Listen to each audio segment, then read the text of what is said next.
Yo, yo. Let's just check the Wi-Fi real.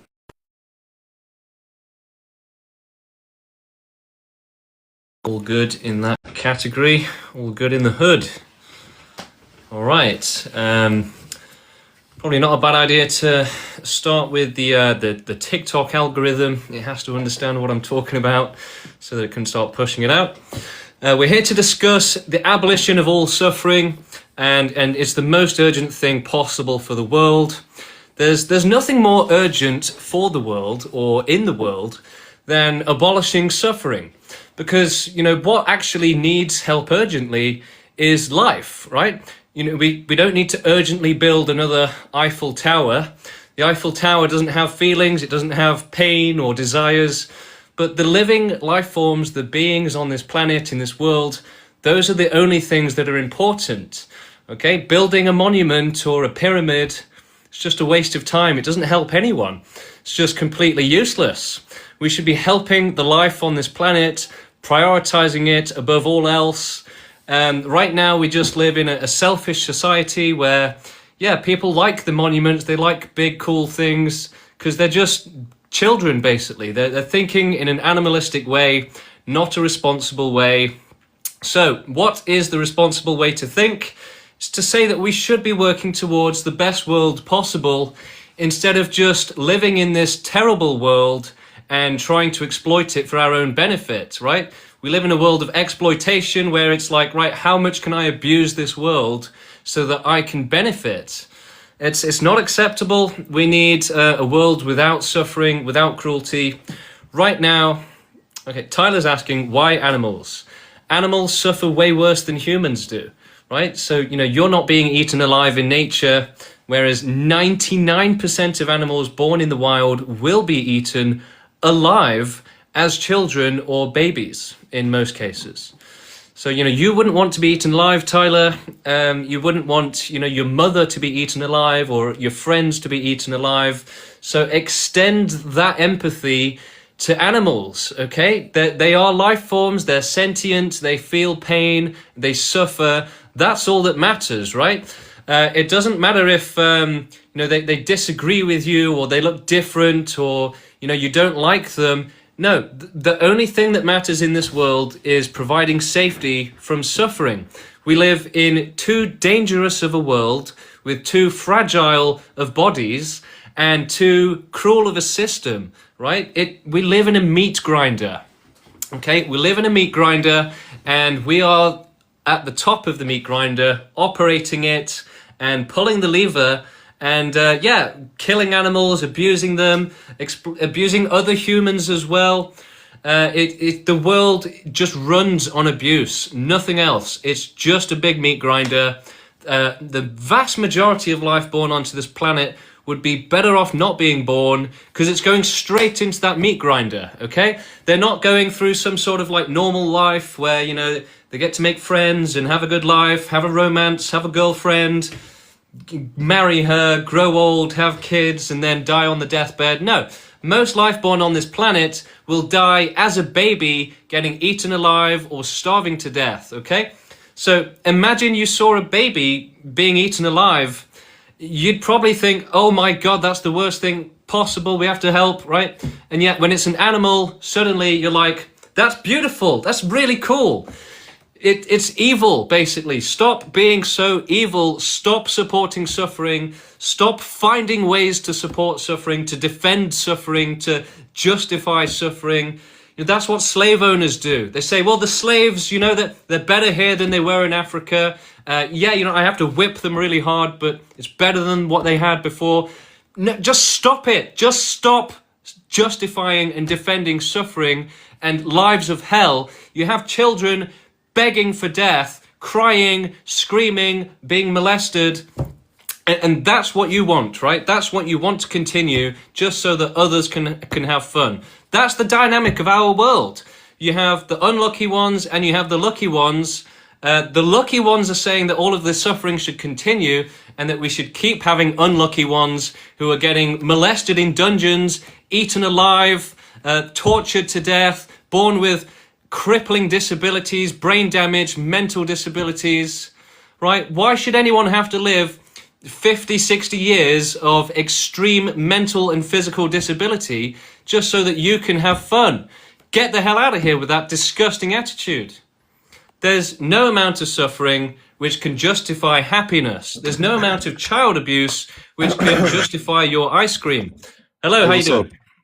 Hey, I just recently just saw your video talking about it, and you know what? I could definitely see some points you're making there. And yeah, life definitely seems as cruel, and being born into it seems it seems like astronomically unlucky. When people say Yeah, life is being born into life is so lucky, some people might say being born into life is extremely unlucky. absolutely.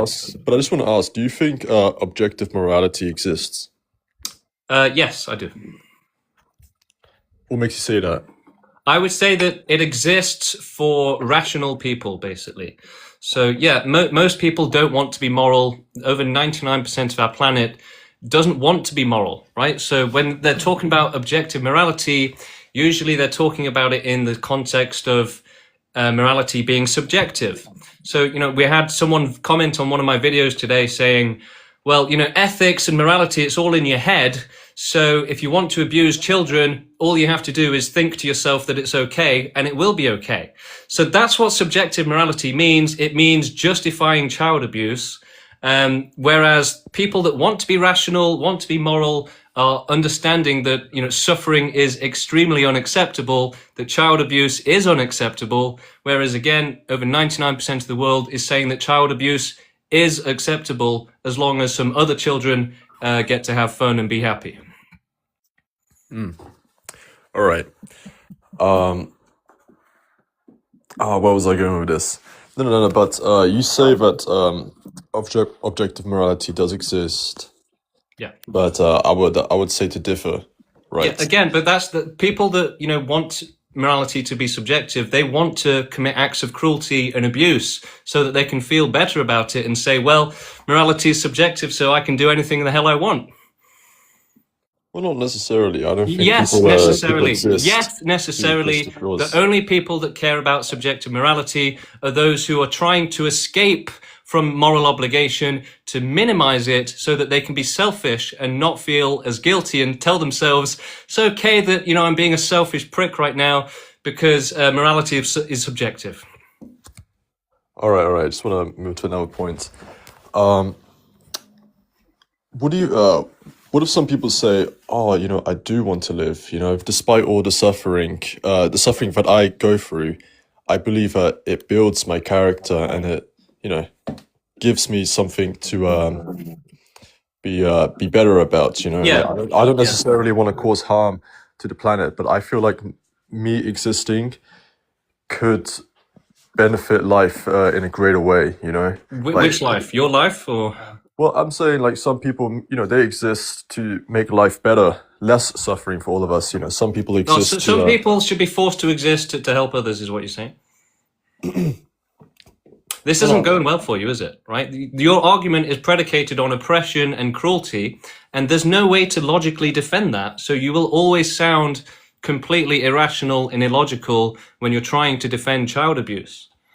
yeah. I mean, I'm not defending child But abuse. you are, though. You are saying that it should continue, right? No, I don't think it should Okay, continue. so But how are you going to stop it?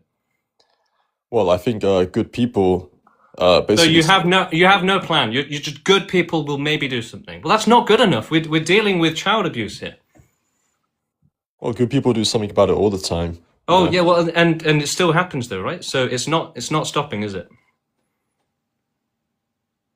And I would say that actually it's more often than not that nobody does anything, right? Because you have people like yourself saying child abuse is fine, someone else is dealing with it, don't worry about it. That's it, Well, Alex. Thanks for coming on. You are cooked and served. You are out of here. But thanks for coming on. And out of all of the guests I've had, you could have been worse. So I'll give you that. Okay, moving on. Who else we got in the queue? Let's see.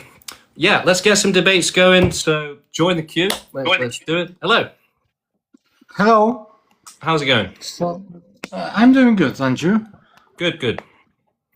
How do you think that we are the one in place to decide if any living organism is We have intelligence, so we can make decisions.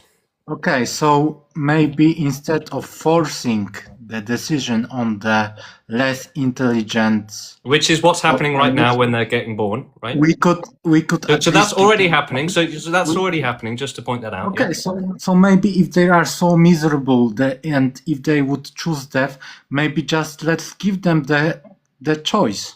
And how are you going to do that? Right? There's a child Okay, in a that's the Listen. problem that you should solve. So your suggestion is that, you know, when a child is in a dungeon being molested by an abuser, we No, suggest to the child that they get a piece of rope and hang themselves. That's your solution.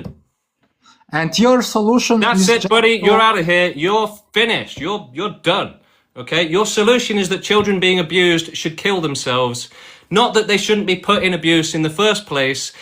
Get the hell out of here with that stupid opinion. Okay. You literally said that babies, a 3-year-old being molested, should commit suicide. That's your solution. Not that they shouldn't be abused. That they should be abused and then commit suicide, which is such a lovely thing to do, especially for like a 3-year-old, right? Get the fuck out of here with that opinion.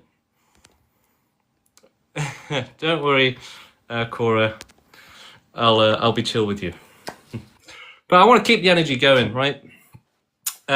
Okay, let's get our next guest on. Hello, how you doing? Hi, are you okay, James?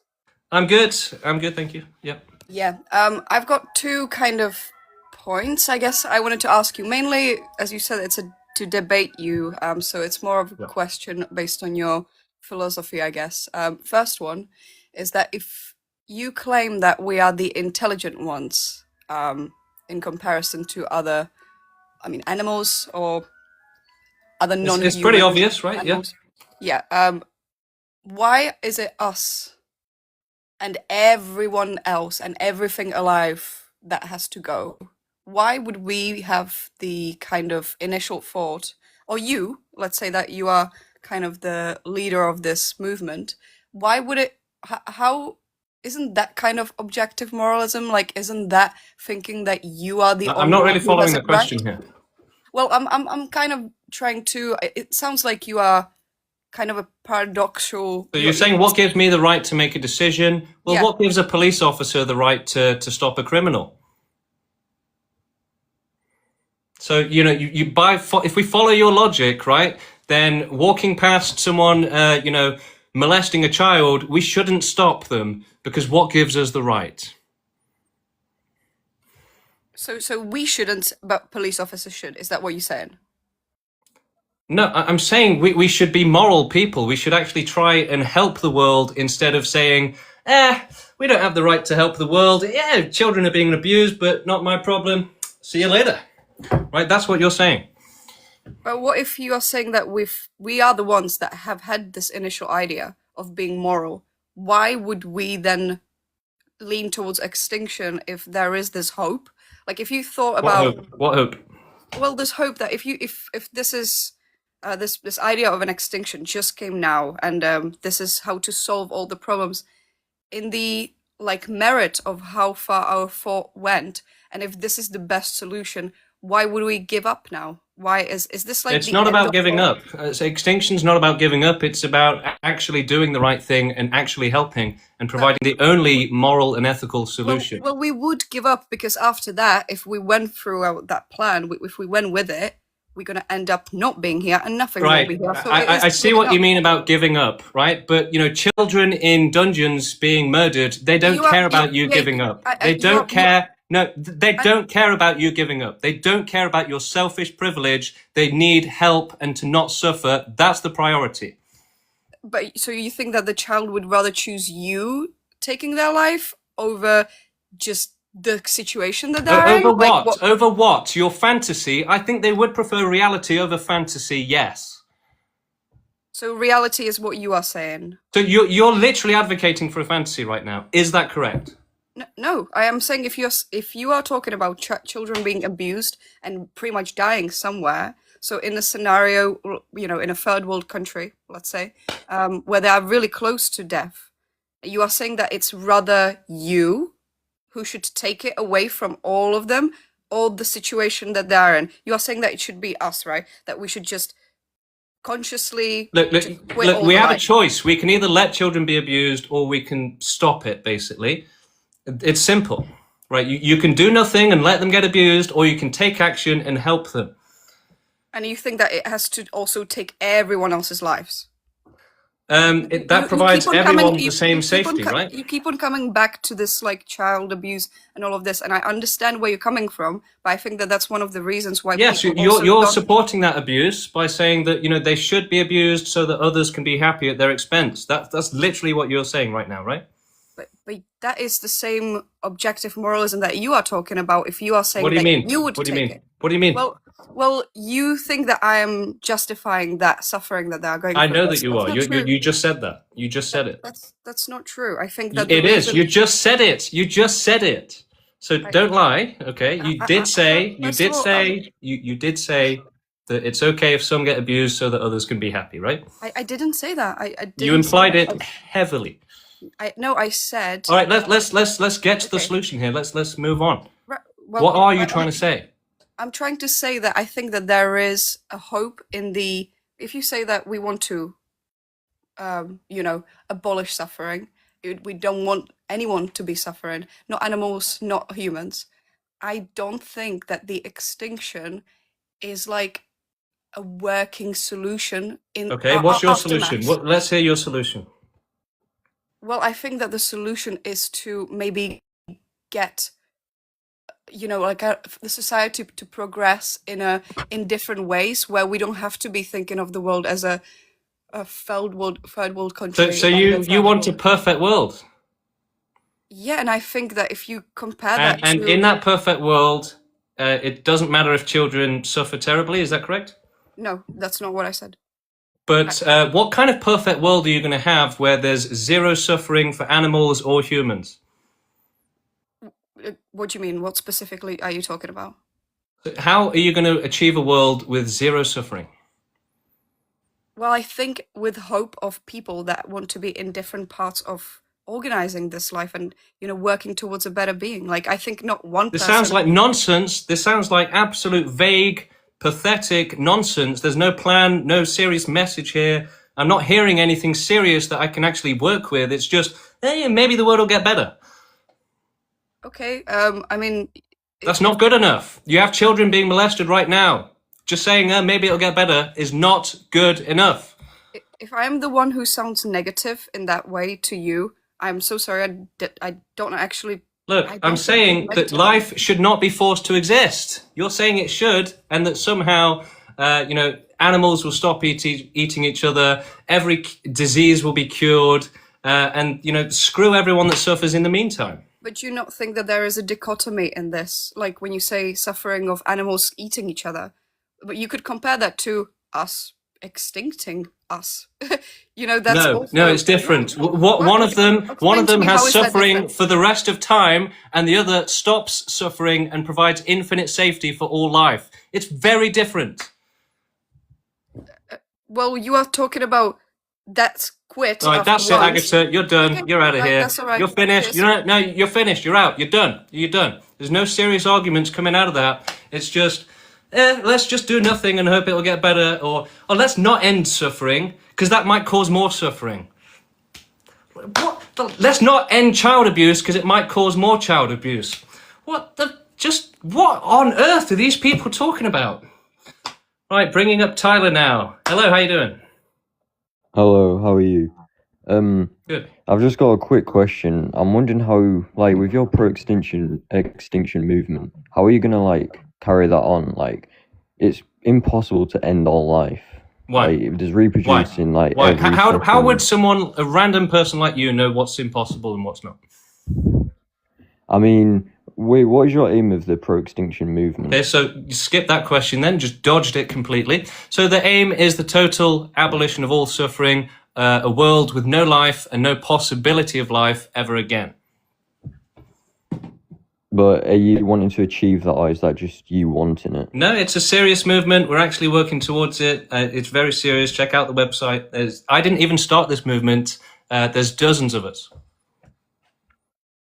Well, how are you going to achieve it though? Yeah, so we have to grow the movement until we have enough people to change the world and make it against suffering, and then we can start carrying out total extinction, animal extinction, while removing our dependence on them so that we can live without them. It's going to be difficult, yeah, but we can do it. And then we can research how to prevent life developing on planets like Earth and other planets, and do as much of that as we can, as much prevention of suffering and birth for as much of the world as possible. And yeah, we can probably leave it to AI and robots who can carry on the mission for the rest of the universe and Earth and whatever.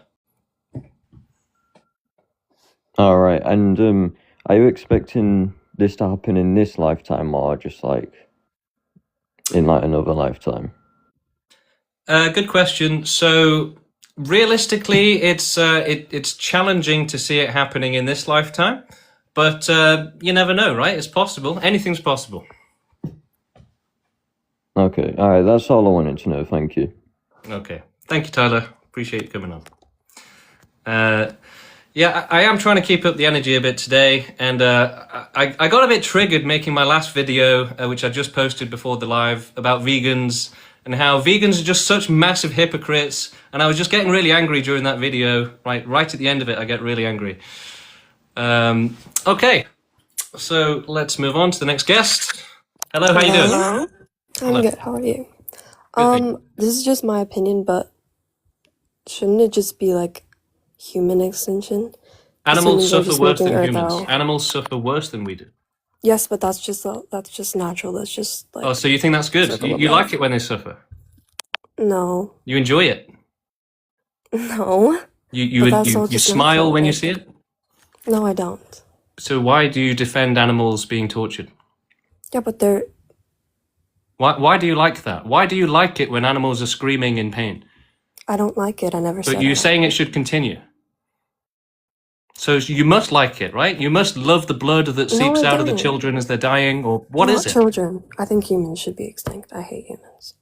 Okay, but animals suffer worse than humans. They have worse conditions than us, right? Not really. Humans make animals So suffer. when 99% of animals are eaten alive as babies, that's better conditions than humans, is it? That's it, buddy. You're out of here. You're cooked and you're served. Get out of here with that crap. Okay. All right. Moving on. Okay. Who else we got? If James becomes the leader of the world, I'm terrified. I mean, look, I'm doing this for entertainment purposes, guys, right? Chill out. We do take the ethics very seriously. And, I'm talking to trolls on TikTok here. I'm not, in a council meeting with the rest of the leaders at the movement, which does exist, by the way. This isn't like where I have to be as serious as possible, is it really? But, all right, I'm going to put my kids' gloves on now for Cora. Cora's joining us. We're going to be as respectful as possible. Cora, how are you doing today? Namaste. You have made very upbeat and funny videos also today. Upbeat in, I made that one because of you. Really? I saw your first comment and then Yeah, but that's something I want to talk about to you also. But first, I want to know, imagine may I ask how old you are? I'm 32. 32. So yeah, you're still very young. I'm 47. So now imagine you had kids. Imagine you had 2 kids now, and the kids have pets. Why do I always get phone calls during streams? Yeah.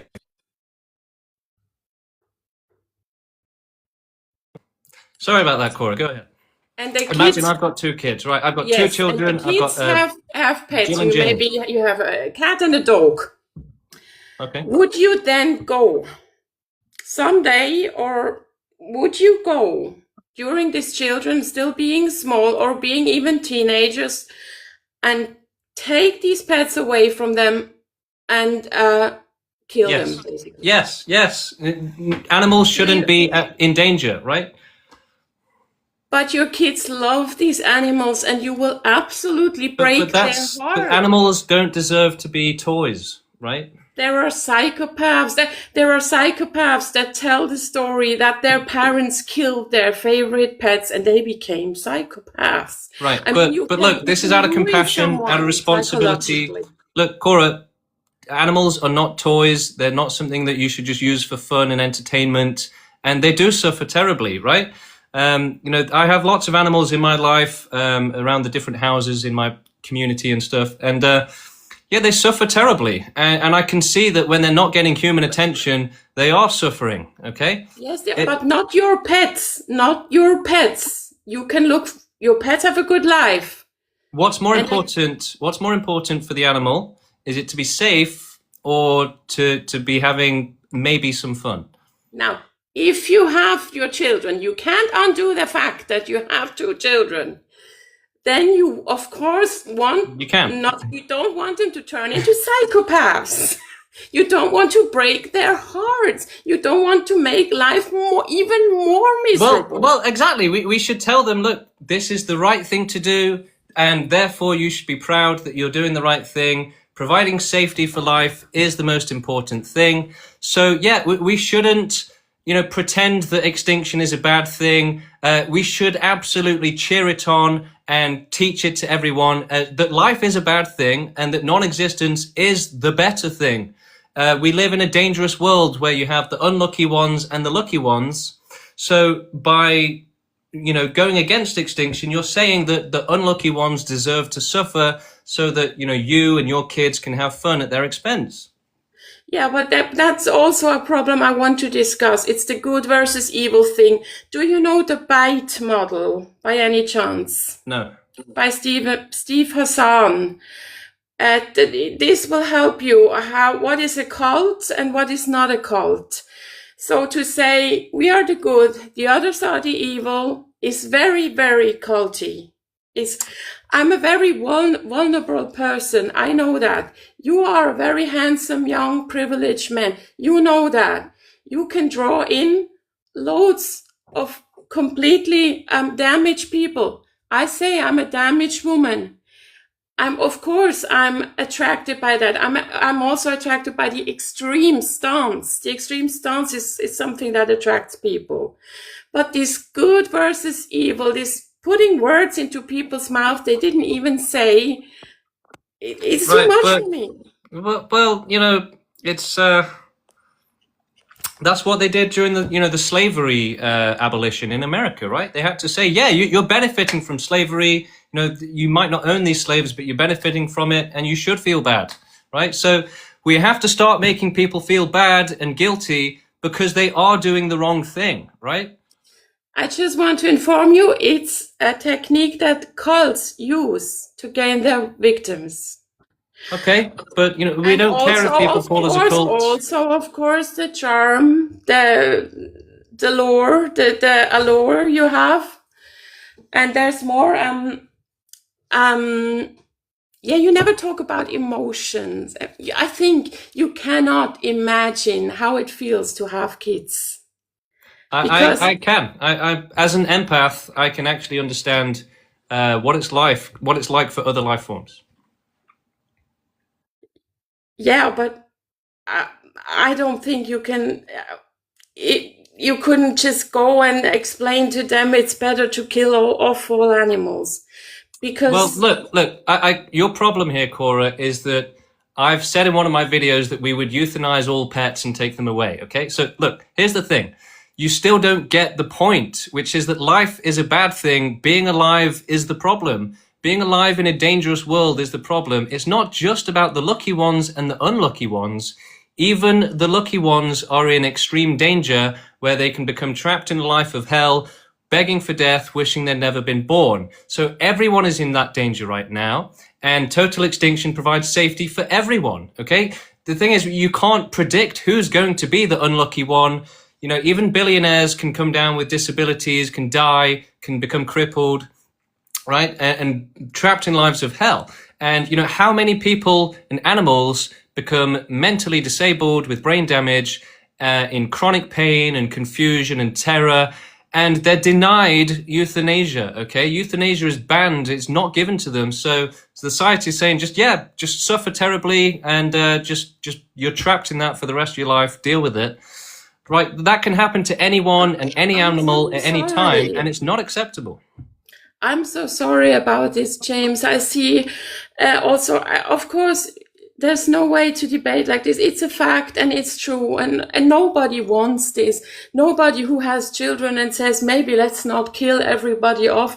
Nobody is pro child abuse and pro animal abuse just because he's not joining. And I see here the mean comments. But lots of people say they are pro that. I see the mean comments. I attack the movement. This is the mind. Cora, I hear what you're saying. Look, but you're wrong, okay?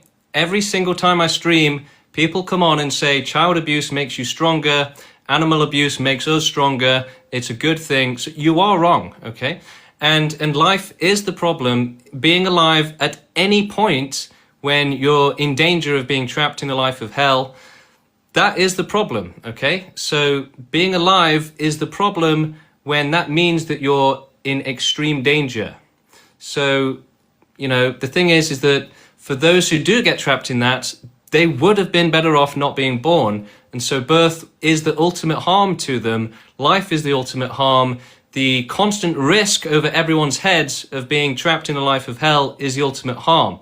Okay, look, you can say, but my child is fine. They're having a great life. Why extinction? Okay, and then guess what? The next day, they get kidnapped and taken into a dungeon and tortured and killed. Okay, this does happen. Okay, and unless you support total extinction, you're saying, well, I hope it doesn't happen to my child, but I don't care about the other child it does happen to, and I'm going to keep my child in that danger because I like it, right? So nobody deserves to be in danger. Every single life form on this planet is in unacceptable danger. That's the problem. They're all in unacceptable danger, and you cannot protect them from that danger without total extinction. The dynamic we have right now is the opposite. You have extinction, and you have what we have right now. It is a dichotomy, okay? And what we have right now says that anyone can do anything to any life form, and they are doing it. Okay? So, our society, our system says you can do anything to any life form. You've got the freedom to do it. And yes, you can say, oh, it's against the law. We have laws against that. Laws don't do shit, okay? How many children are being abused right now? The law didn't stop that, did it? Okay?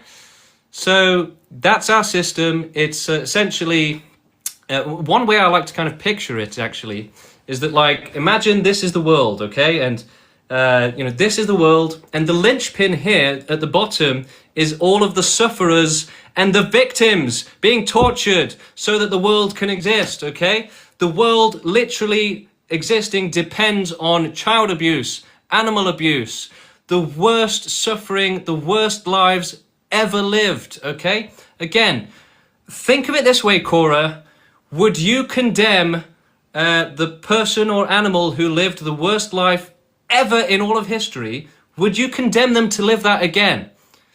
Because if you would, then you are a scumbag, okay? But unless you support total extinction, you are supporting the worst life ever being forced onto innocence, right? And it will keep happening. The world record for worst life ever lived, right? Just beyond comprehension. That record will be broken in the future, right? Especially considering that as technology advances and we live in this immoral society and world run by criminals, they're going to start developing super torture, okay? This is going to be where, 100 years from now, technology has gotten to the point where it's improved, it's developed torture to be even better, okay? And the children and the animals that you see on the dark web, in dungeons, you can do it right now, okay? If you go on the dark web, you can log into it, and you can literally see live streams of children being abused, animals being tortured, like, strapped down and tortured with a scalpel, okay? And that is actually going to get more extreme as time goes on. Eventually, you're probably going to have, like, I think it actually already exists, where you have AI running a torture chamber, okay? So this already exists on the dark web, where essentially you can log into this live stream and watch the camera, and there's like an animal or a child strapped down, and an AI is deciding how to torture it, right? This kind of crazy stuff is happening, and it will keep happening. And so, look, I get it. It's difficult to have empathy for the sufferers, and in our society and our unevolved state as primal animalistic humans, having empathy for others is difficult. But, right now, essentially, because of this, what we do instead of having empathy for others is we minimize and twist it and trivialize it so that it's convenient for us. Okay, so we say, that child will probably be fine, instead of, oh God, we need to make sure they're safe, right? And, oh, my child will probably be fine, and then it gets, kidnapped and tortured. It wasn't fine, okay? So, we literally just have optimism blindness for life, and it just causes the worst suffering, right? How many people in the world right now are saying we need regulations on the conditions that life is born into? I'll tell you how many. It's virtually zero, okay? And so by not speaking out against life being forced into, just any conditions, you are supporting, PDF files having children, right? They're doing it right now. I spoke to someone that said they planned on having one and abusing it sexually, okay? That was their plan. This is happening every day all over the world, and you're not doing anything to say this is wrong, we need to change the system. You're saying, you know what, let's just keep everything going as normal. Yeah, some pedophiles are, intentionally having children and abusing them and then killing them, but everyone else gets to have fun, so not my problem, and yeah, let it keep going. It's ridiculous, right? This is a system, a policy of suffering is acceptable. So, as I said in one of my videos recently, and about the dynamic of our society, right? The dynamic is fundamentally some should suffer so that some can have fun, and that's totally cool, right? Doesn't matter how badly they suffer, as long as some are okay, that's great, right? I don't know, guys. It's just crazy. The thing is, while we're saying that, yes, pleasure justifies suffering, which is our society right now, you're telling PDF files that, their pleasure justifies the suffering of the children that they're abusing, right? It is the same dynamic, right? You can abuse children so that you can have fun. That's what our society is doing right now. We're letting anyone give birth. We're letting psychopaths give birth and then just, stub cigarettes out on them and kill them.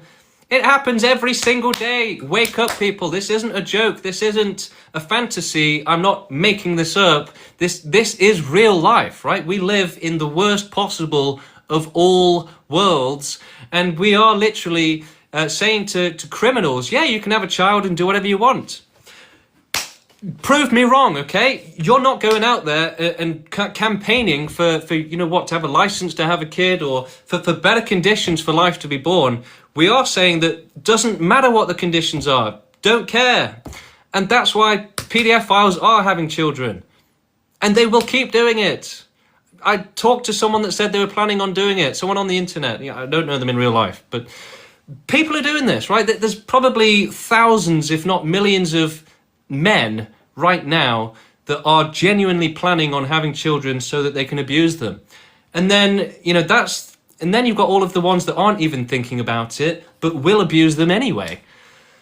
So it's just insane. There's just no conditions, no safety for children in this world, and no one supports safety for these children. Okay, let's get some more guests on. I've been talking for a while. Jihadeen, bringing you up. How you doing? Hey, can you hear me? Yes, loud and clear. All right, so this is gonna go a different direction than what everyone else is bringing to the table. because I agree with what you're saying. I mean, 1,000%. Because I mean, because what I know is that life isn't really living. Life is more like rent that everyone and everything has to pay. And we live in what's called a fractal hell. I like to call it, because at the very top of this system, at the very top of this system, there's the government and organizations and companies that tend to take advantage of this fact that life is basically rent, that we have to pay for it somehow. So what these governments do is, and corporations and people in general, is they tend to put price on life that benefits them. So basically, like charging for a home, for food, for water, for peace of mind, for everything. Yeah. It's like you're basically being charged to live. And he would say, "Oh, but what about homeless people? You know, people who live on the street, and don't want to be part of society like that, or even people who live off the grid." And It's the don't same forget thing. animals, right? Animals Yeah, are the worst well, sufferers. yeah, we'll definitely get to that. But yeah, let's stay with people for now. So say like the homeless people or people who are I'm sorry, but animals should never be ignored, right? People constantly do this on my stream. I don't want to talk about animals. They're the biggest population suffering the worst. Forget your humanity. I don't want to talk about your privileged ass. Hello, how you doing? Hello, can we debate? Yes. Wait, how old are you? I'm 9. 9 years old. Yeah. I'm afraid you have to be 18 plus to debate. Oh, okay. Sorry Goodbye. about that. Yeah, if you're a child, if you're a minor, if you're children, if you're under 18 years old, you can't debate on TikTok. I'm pretty sure it's like against the rules.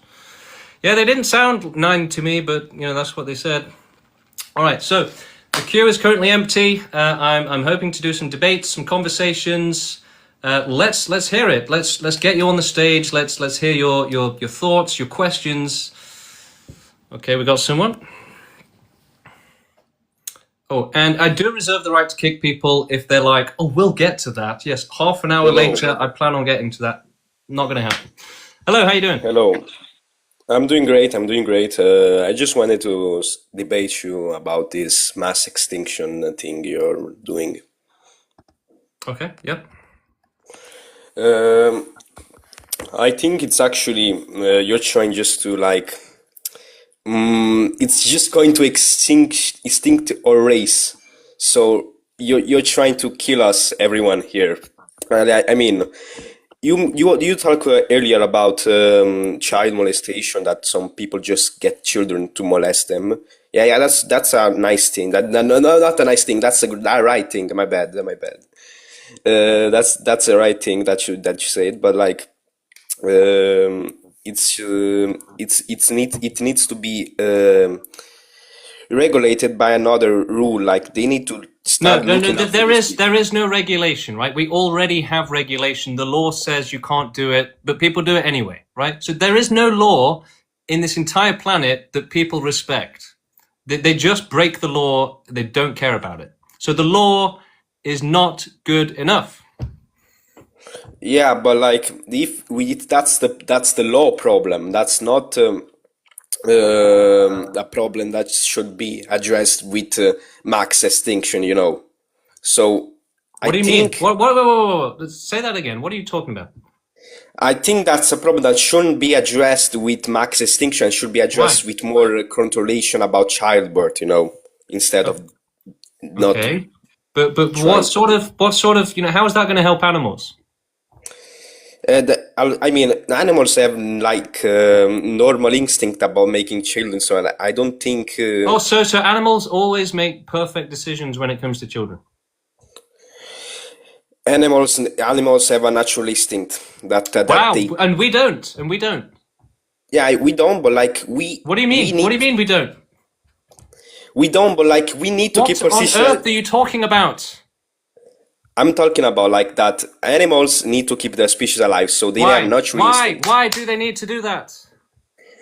Because it's life. That's the That's thing. not That an answer. That's not an answer. Use your brain. I think that's just All right, the burger. way That's it. You're life cooked and is. served. That's a burnt burger out of here. Throw it in the bin. Okay, moving on. Moving on to our next person, Mr. Ranking. Hello, how you doing? Hello, it's Mrs., but I'll take it. No, I actually agree with a lot of what you've said. I think my problem is your movement would obviously require pretty much everyone to agree with it to be able to take place, wouldn't it? Like everyone would have to basically say. No. That's not what happened with the slavery movement and civil war in America. 100% agreement has never happened for anything in this world. It's never been the way anything has worked. Decisions have always been made for others. Okay, so who do you think that you need to convince for mass extinction to take place? Yeah, so as many people as possible, basically. We're growing the movement until we have enough people to make it happen. But not normal people, though, because like how many people, even if you convince the whole of England, you'd still need to convince all the other countries and all the leaders of all those countries for mass extinction to take place. Yeah. Well, you wouldn't necessarily. But who would you need to convince, in your opinion? Obviously, you need a plan. Well, again, getting back to the slavery thing, they didn't do any convincing, did they? Do you remember what they did do? Well, they didn't. No, they didn't need to convince. Obviously, they took enslaved people not out of their own free will. No. How did they abolish slavery?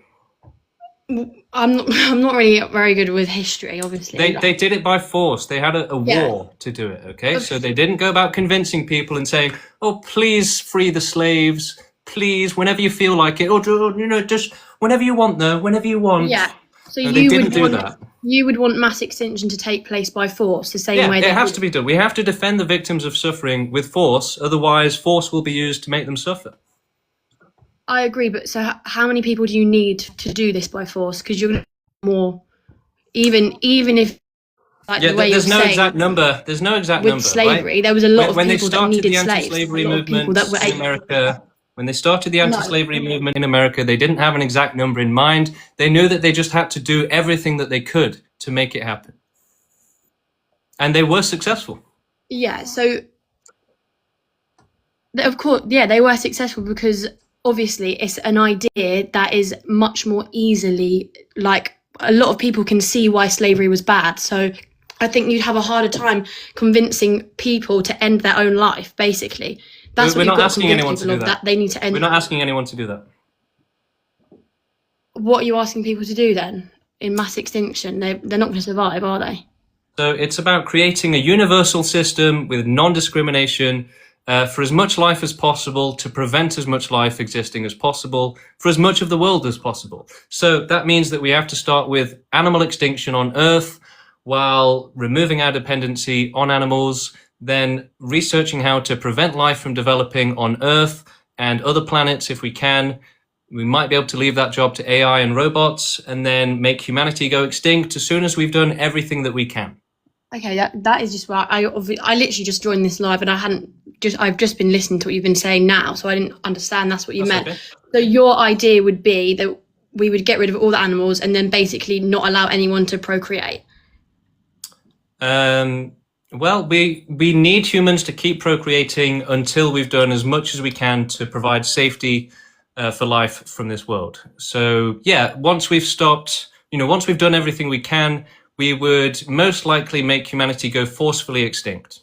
Okay, so my point of view is that this idea, whilst I do agree with a lot of where it comes from, like I completely understand that most animals on this planet suffer, the idea that we could get this to happen is almost as crazy to me. Yeah, well, we don't want cowards, so cowards aren't allowed to join the movement anyway.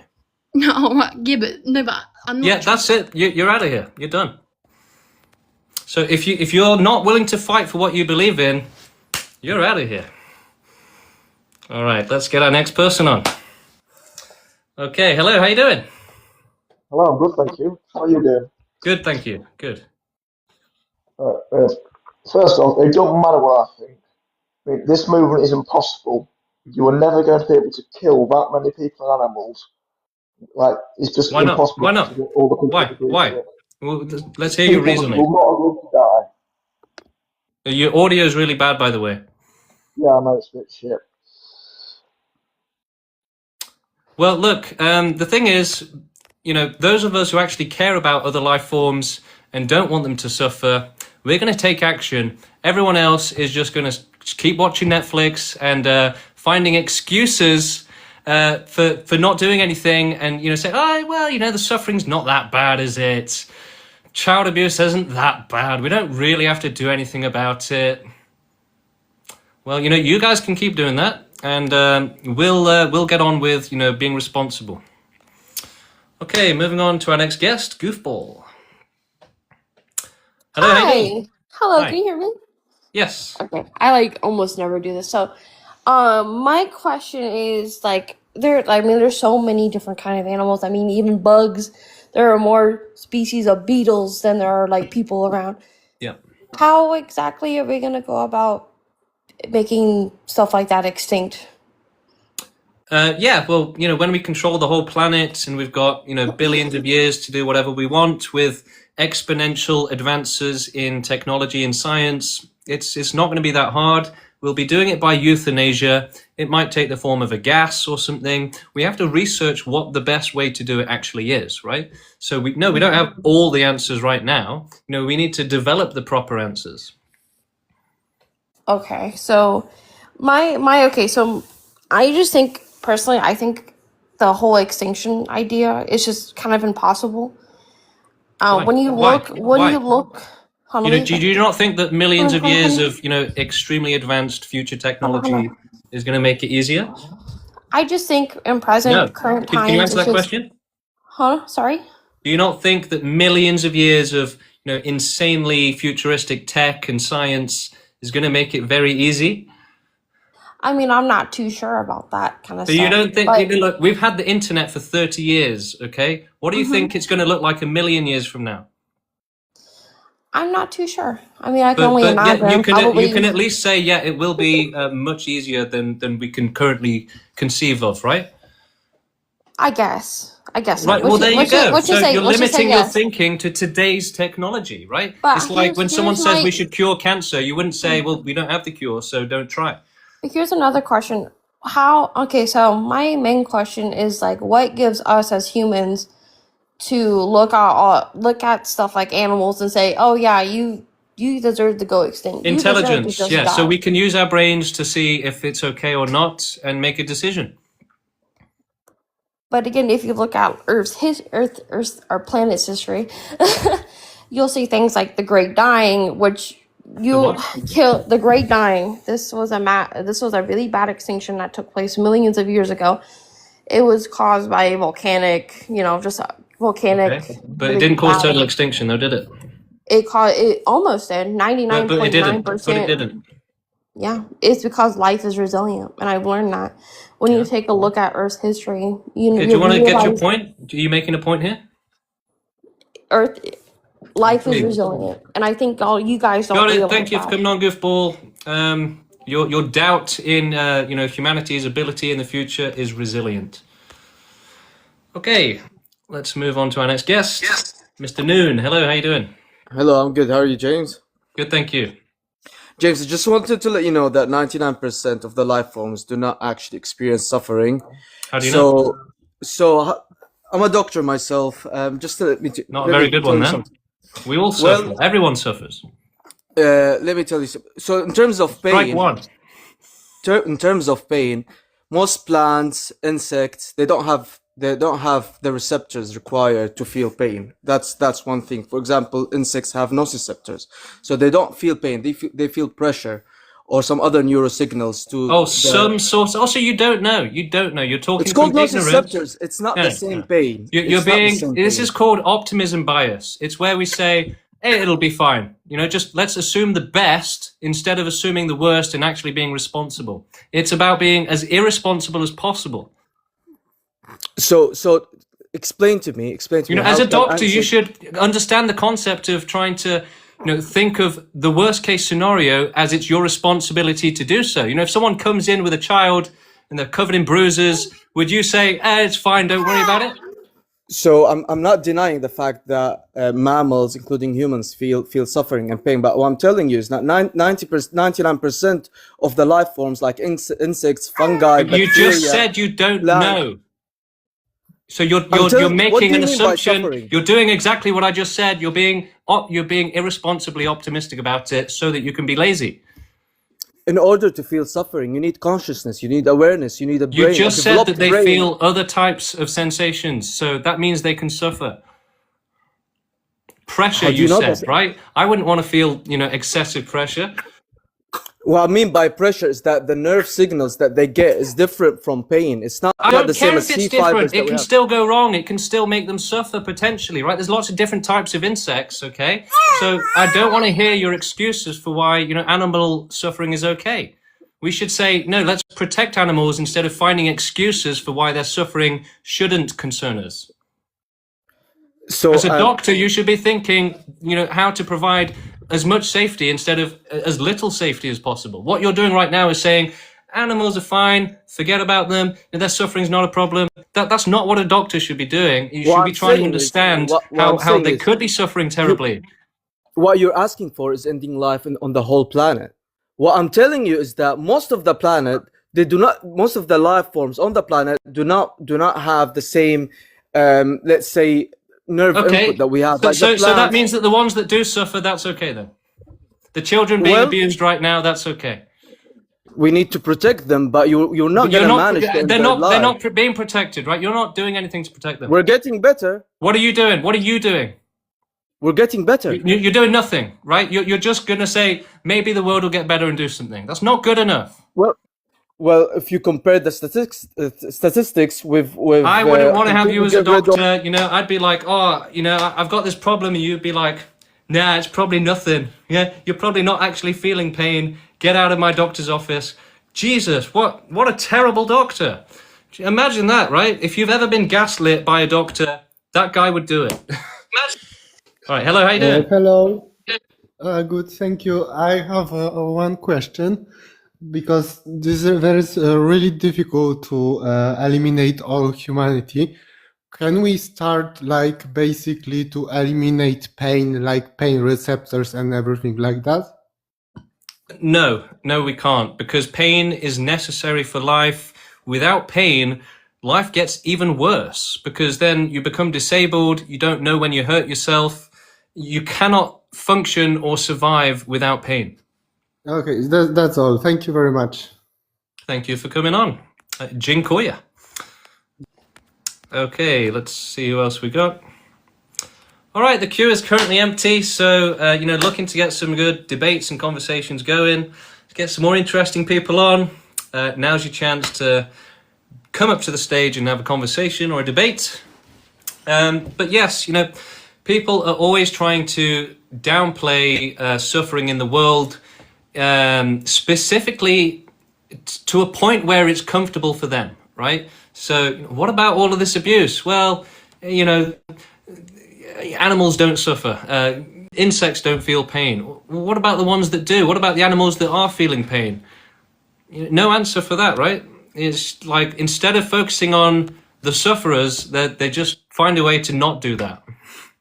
We bring up animals that are suffering, they say, insects don't suffer. What about the animals that do? Hello, how you doing?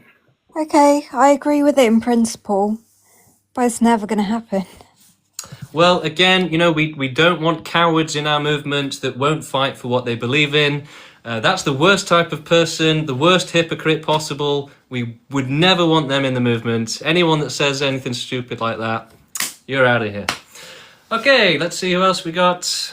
Also, regarding whether or not the movement is possible and realistic, I have recently made a video on this topic, and you should check it out on my channel.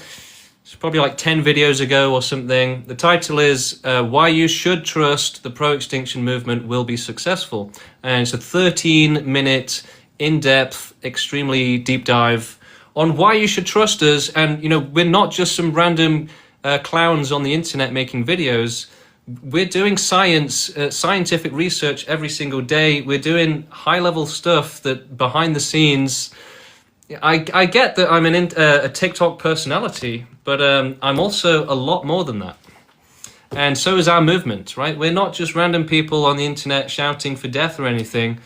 We have an extremely elaborate, behind the scenes going on. We've got, all of the ethics planned, strategies, just lots of detail on this. And we're also doing extreme cutting edge science into all of these relevant issues. Again, I think you should watch that video if you're interested. Someone saying, show us evidence of your scientific research. Go through my channel. You'll see loads of it, right? I make lots of videos about evolution and biology, genetics and DNA and nature and survival of the fittest, human psychology, the way the human brain works. I do loads of videos about this. So, we are literally researching a cure for irrationality. Hello, how you doing? Hello, I'm doing well and hope that you're doing well too. Today I wanted to talk to you about, I think you agree on this with me, that, likely there is no idea of God that humans have, that, they're very hopeful, and I even have a friend, and I really wish I could believe that, but I know that there is no God, or nobody is coming to save us and stuff, and it also causes, like, you know that your life is, everything has sense relatively, but in general, life is likely meaningless, right? And you still do a lot of things to reduce suffering, and you want to do it in the future, right? So do you have these moments where you feel like everything you do is pointless, right? And how do you, like, when you are aware that life is meaningless, how do you, like, keep doing things, if you know what I mean? Yeah, so we don't really agree with the idea of meaning, because a lot of people say, well, what about the meaning in life? And it's like, well, what? So animals suffering gives you meaning, does it? But the thing is, yeah, we do kind of get some sort of meaning out of activism, right? Because we're connected to doing the right thing. We're connected to creating a perfect world for everyone, a universal system, perfect system for all. That's what we're doing. So we're very much connected to the movement, to empathy and doing the right thing for the world.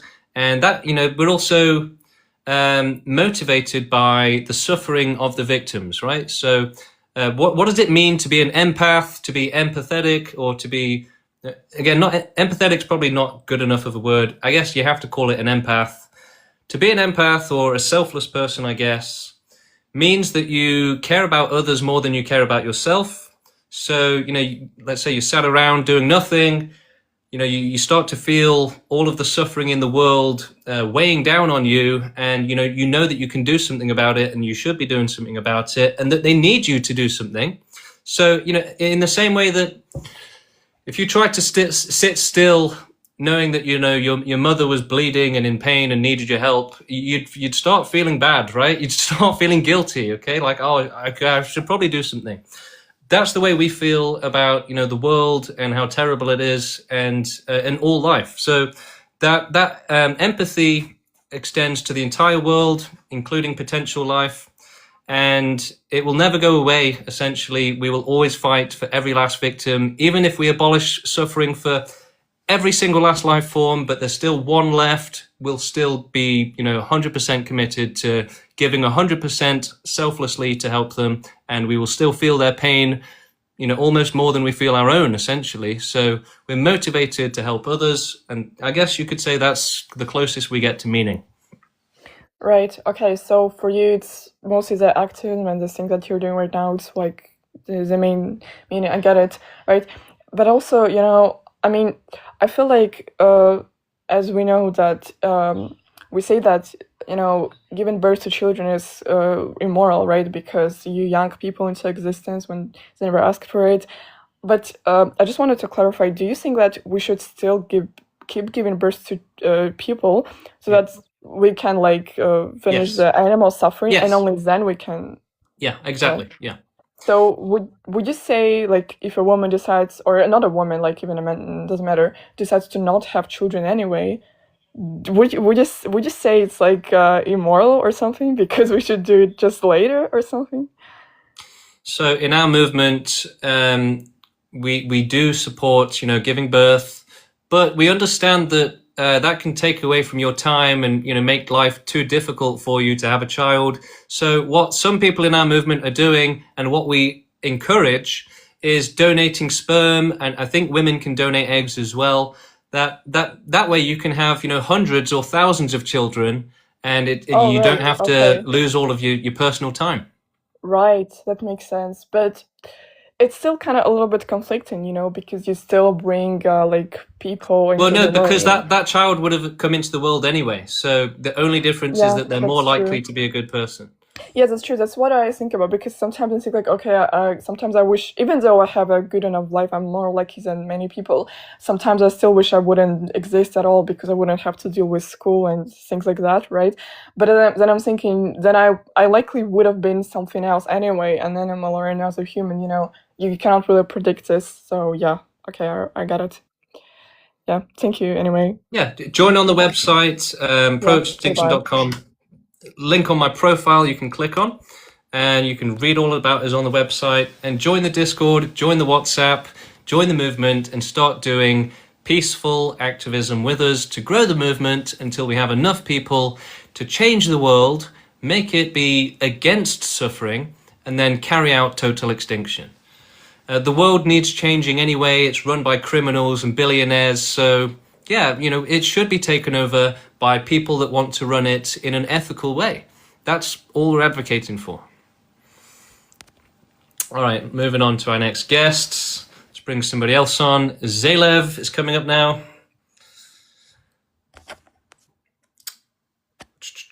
Okay, didn't load in.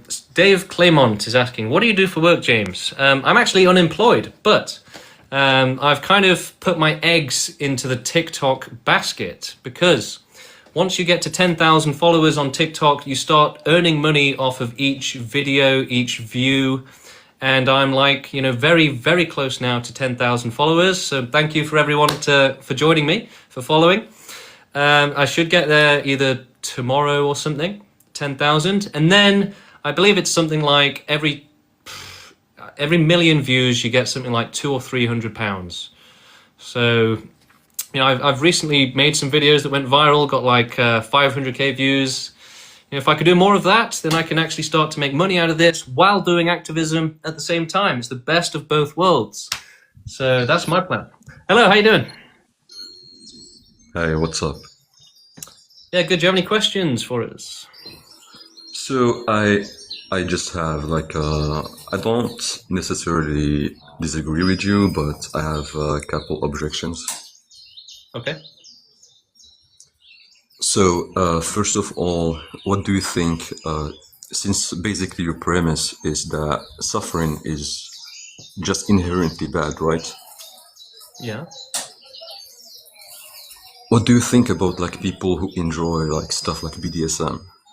I think that they shouldn't force everyone else to suffer it as well.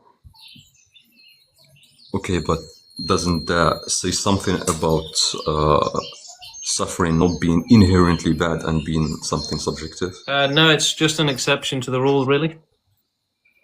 But the thing is, if they enjoy the pain, then they're not really suffering, so it doesn't count.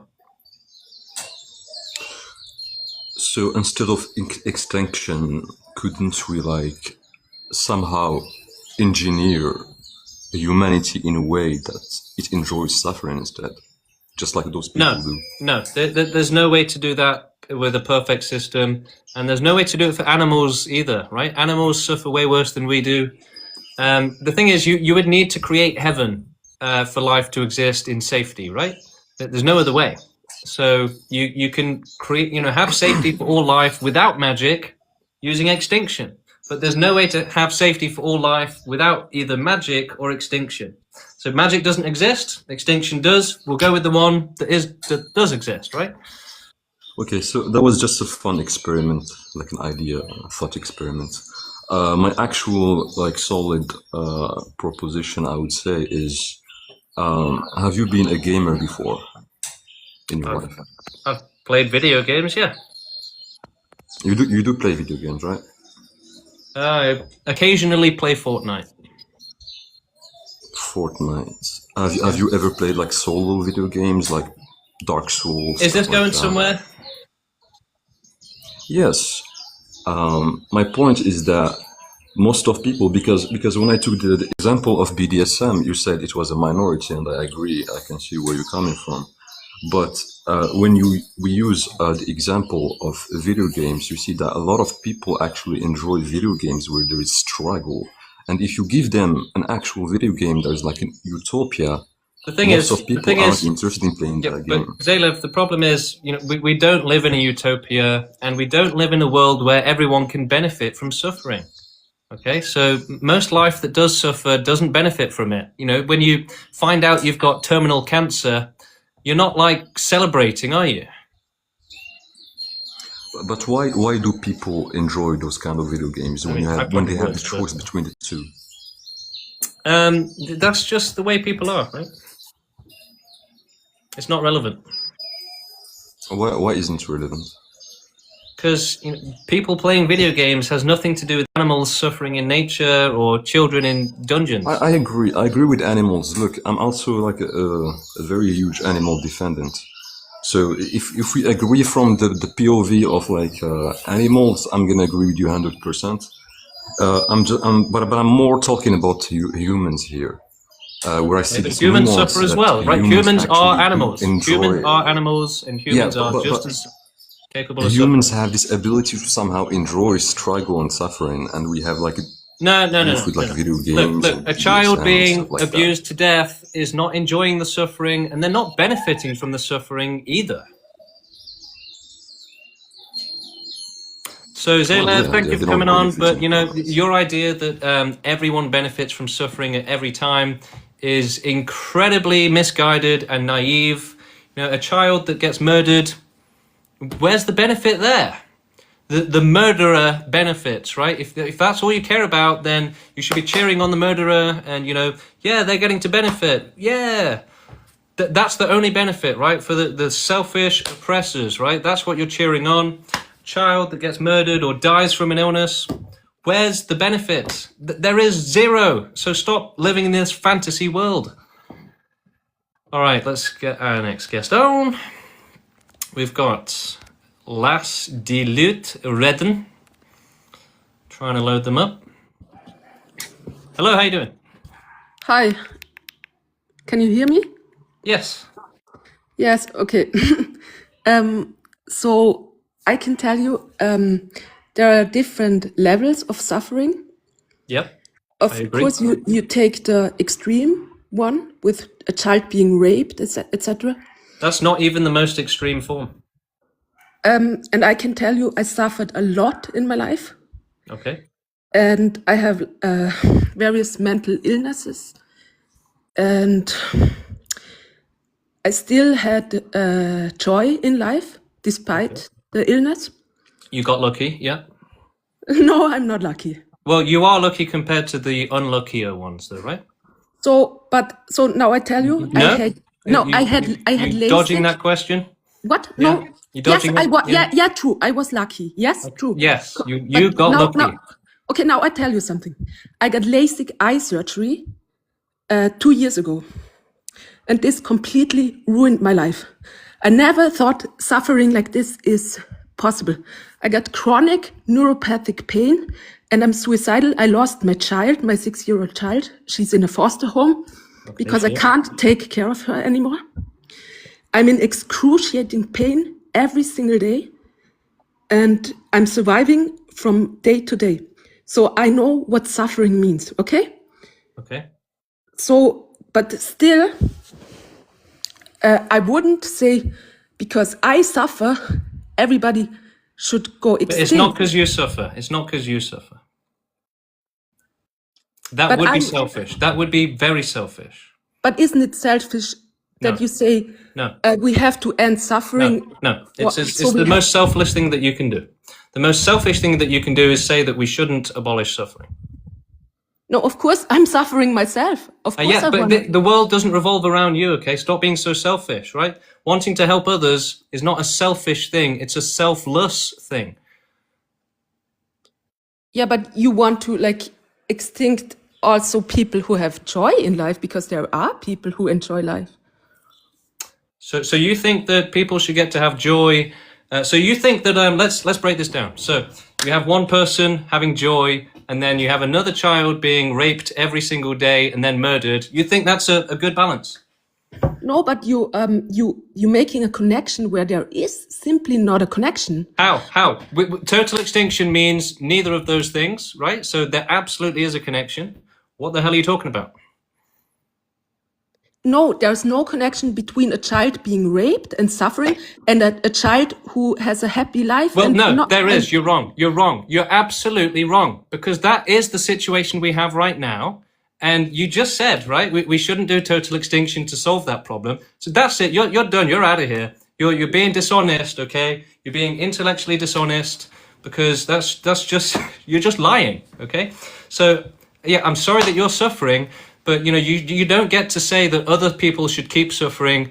No, we actually have a rule at our movement, which is in the manifesto, I think, that a slave does not get to say that slavery is good. A slave does not get to say that other people should stay being locked up as slaves, okay? Sufferers, being a sufferer does not give you the right to say that others should suffer, okay? So, if you're suffering and say, well, I've had a bad life, so, that child deserves to be molested to death.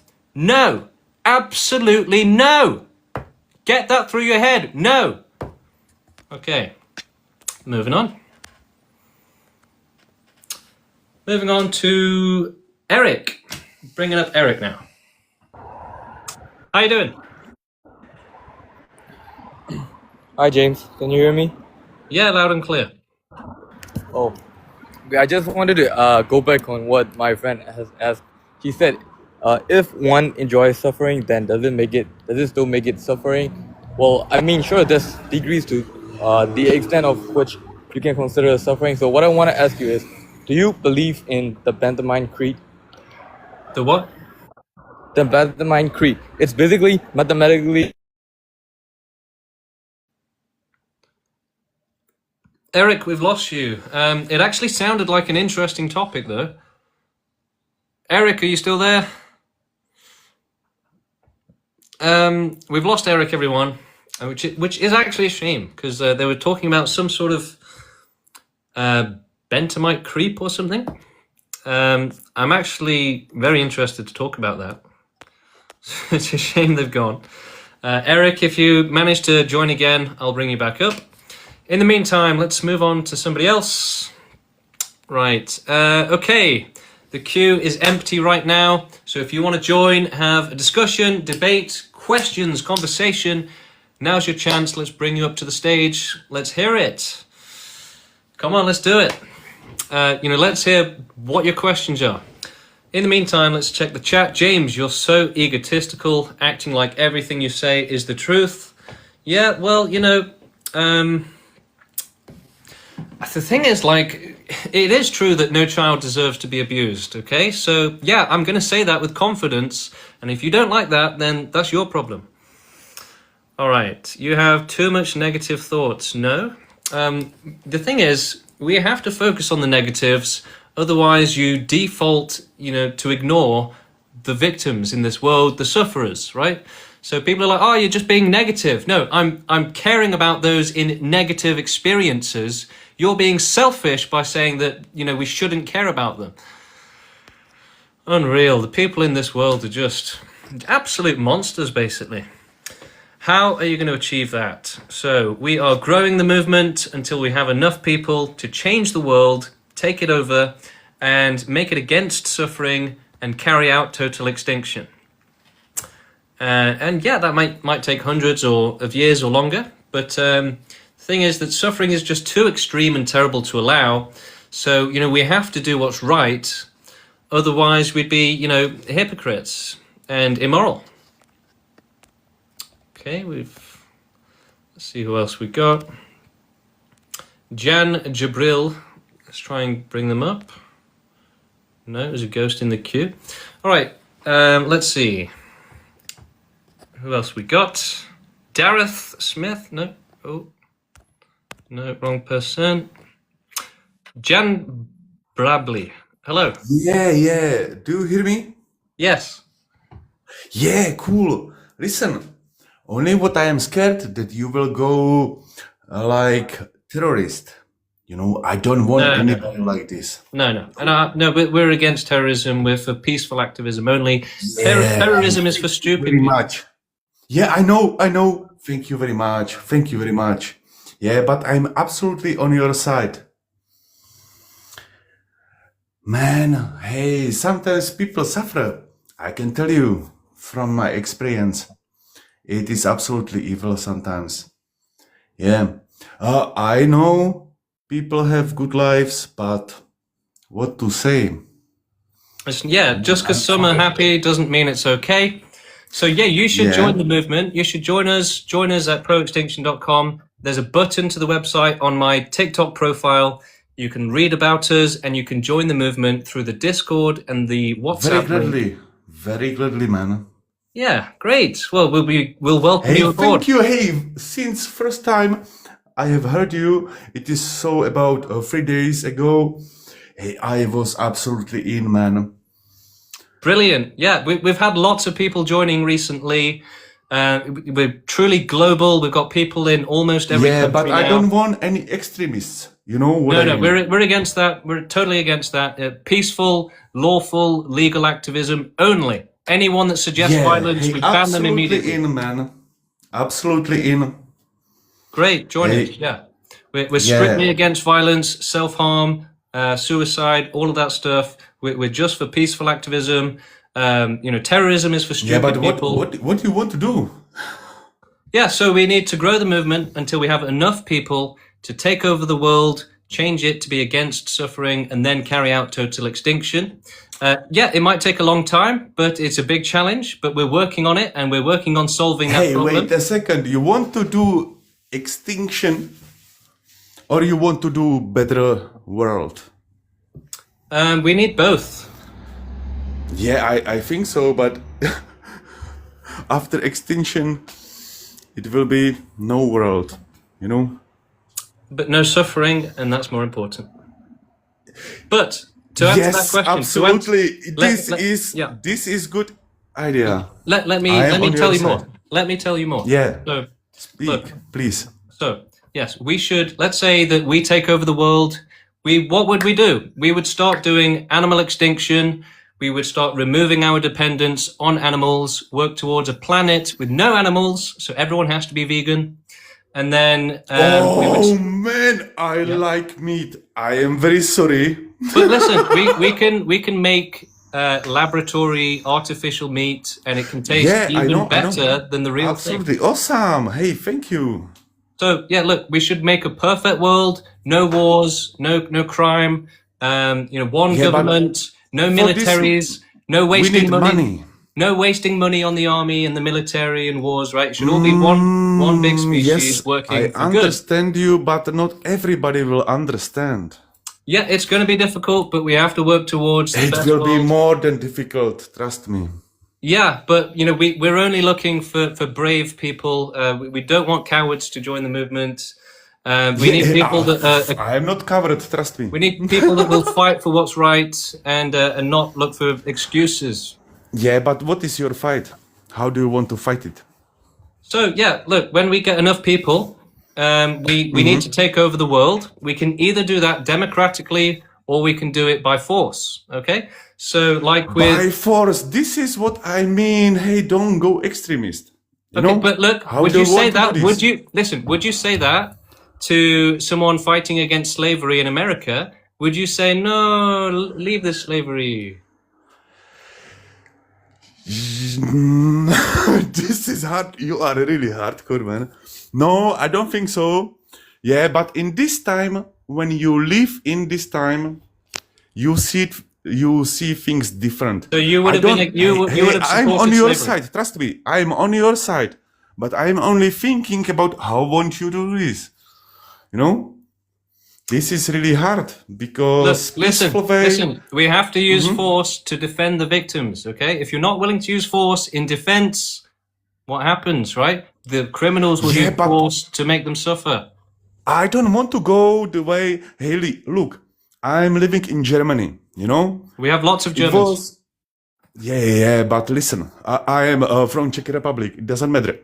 Yeah, but We have that too. in the winter, it was, hey, some ecological extremists came to Berlin and shut down a power Yeah, look, we're plant. not going to be doing that, okay? Look, we are not going to be doing Yeah, I don't disruption. want anything like this. I don't want, innocent people to suffer. Yeah, we're not This going to is do all that. We're not going to do that. We're not going to do that. But look, if we ever do a revolution, it would be when we have, millions and millions of people. It's in the future, okay? So for now, we're doing only peaceful activism. Yeah, you are starting the revolution now. I know, I understand. Okay, I understand. We need to, Look, yeah, the revolution is not going to start for many years, okay? So until then, it's just peaceful activism. yeah, but then you have to go against government, man. Yeah, well, if you're too scared of that, then, we don't I want am you not in the scared. movement. But look, you sound very scared of it, okay? So grow your balls, put your big boy pants on and realize that, yeah, criminals are abusing children right now. We have to use force to defend the children. If you don't, they will. All right, somebody wants to come up desperately. I've just fat fingered it. Let's bring them up. Okay, bringing on our next guest. Hello, how you doing? Hello. You've been begging to come up. No? Yeah, I'm up. Can you hear me? Yes, how you doing? That's great. Yeah, so who do you think we should kill, you know? I think, that's a great question. And you should talk to the police about it and tell them your feelings on it. Okay, now bringing up our next guest, we have M. Hello. Hello. How you doing? I'm doing good. What about you? I'm good, thanks. Can I check if you're, how old you are, please, just for TikTok rules? I'm 18. Okay, great. Yeah. Do you have any questions for us? Yeah, I have a question. Why? Like, I've been following you. Why do we need to kill the animals? Animals suffer worse than we do. But why do we need to kill them? Because they're killing each other. Oh, okay, I understand. That's all I wanted to ask. Thank you. No worries. Yeah, the problem is, like, our plan is to use euthanasia for extinction, which means doing it in the nicest way, the least painful way possible. And, if we don't do that, then the same animals, what are they going to have instead of a nice, peaceful death? They're going to be eaten alive, right? The most painful death possible that they never expected, never understood was coming, didn't realize how painful it was going to be and how awful it would be. And then, their life has to slip away while, the blood is dripping over their bodies and, their eyes are being ripped out. Nah, the euthanasia, I would definitely not like to be eaten alive. If I had the choice, I'd go for euthanasia 100% of the time. Maybe I'd experience it just once, just to see what it's like. But hello, how you doing? Hello. I just have a question regarding the animals, as you said earlier. You said that like we should kill all the animals. I was just thinking about the disruption of nature in regarding that, like Good the question. consequence. Yeah. Good question. So yes, we have to do it in a smart way, not instantly. So we're not talking about like a virus or nuclear bombs or anything like that. It's going to have to be done very intelligently. Most likely we're going to use artificial intelligence to say, right, we can start there, we can do this much, we can start replacing our needs with this. And it's going to have to be, very bit by bit where we're replacing meat and other stuff like that with, vegan food, etc. Right? So yeah, it's going to be difficult, but the thing is that we have millions of years to do this. We have all of the time in the world, and if our movement or if the world is on board with this, then it's going to be a lot easier, a lot faster, and a lot quicker. And you should also try not to limit your thinking to today's technology and science. Let's say that it takes us 1,000 years to take over the world. The technology at that point would probably make extinction like super easy. Okay, I just have a thought. I want to know your idea about it. What is your thoughts about cannibalism? Just to say another idea. I don't like it. Okay, what about like criminals who do bad things, who makes other people suffer? Those criminals that done horrible stuff, uh, instead of the death penalty, I don't know if you're against or with that. I think you are because you're advocating for total extinction, I think. I'm not sure. It depends really. So, we don't have any strict policies on that just yet, but it depends on the situation at the time. It could go either way. Well, my idea was if like those criminals who've done horrible stuff, there is a movie called I don't remember, but they turned these criminals and they took their meat. So and people didn't make a distinction between animals and the criminals. Yeah, Like we're not going to do that. people became cannibalistic. Yeah, we're not going to do that. And the murder and horrible crimes went Yeah, down. we're not really interested in that. But isn't it solving two problems, like animals and crimes? Like people are gonna do less crimes than before? We're not going to be executing enough people to start feeding the population. True. Okay, you got me. Okay, thank you for coming on, Lyria. Moving on to our next guest, we've got Geo Justified. They've been in the queue for a while. Hello. Hello. How's it going? Good. I have a hypothetical question. Okay. What if we advance psychiatry to a point where they can create a pill that makes the perfect brain chemistry for all? So no abuse, no suffering, no traits that can create abuse, such as narcissism, psychopathy, sadism, high neuroticism. That would be great. Yeah, that would be great. That would be a good thing. We support improving conditions for humanity, but the thing is, ultimately, it would have to. We only support life existing when there is zero danger. So the standard is very high. If your plan can go wrong in any way, then it wouldn't be good enough. Yeah. Okay. Thank you. Yeah, no worries. So yeah, that really is the answer. Everyone asks the same question, really. So yeah, let's say that we've got an amazing human society. Like it's an absolute utopia. It's the best world possible, right? We live in an absolute paradise. We've turned Earth into like the best planet possible. We're all happy. We're all living in paradise. If there was any chance of it going wrong and somebody being trapped in a life of hell, wishing they'd never been born, then yeah, we would still cause total extinction because everyone is in danger at that point, okay? There's no such thing as 99% safety. As long as there's still danger, there's unlimited potential for danger, right? So, there's no way to limit the amount of suffering in this world. Unless you have a perfect system, then there's a possibility that somebody will fall through the cracks and be a victim, right? So we are against societies we're against meat grinders, right? We're against there ever being a victim so that others can have fun. So even if it's only a possibility, right? So let's say that everyone's happy, 100% of the people are happy and they're having a great time. If there was even the slightest chance that even one of them could have a bad time and be really bad, again, not just a bad time, but if you can have a bad time, then you can also have a really bad time, right? So if there's still that possibility of it being a meat grinder, then we'd be against it and we would close it down. Okay, so we don't support. The thing is, right, we would be hypocrites if we supported that, okay?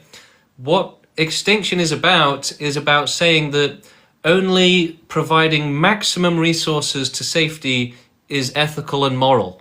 If you take away from that safety, then you are putting people in danger. So just everything has to be completely working towards the maximum universal safety from birth and from suffering as well. If you take away from that, the maximum safety, then suddenly you're putting people in danger.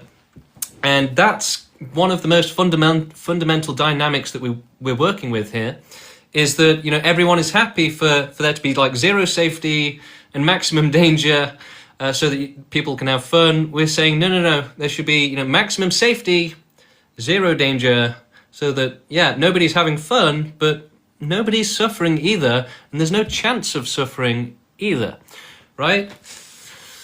All right, moving on. We've got Zuto coming up now, which is a Japanese word, I believe. Hello. Hi. How are you? Good. I just wanted to say first, I partially do agree with your cause, and I think that you're very brave for saying something that people kind of cowered away from, in a way that thinking that life is some kind of miracle is a bit of a circular assumption. But I just also want to say, what I do kind of have a problem with is that, let's say you go and achieve what you want to achieve, and you win votes by a 51% success. Would you say that people's will to live is valued less than the other people's will to not exist? If that makes sense. I'm sorry.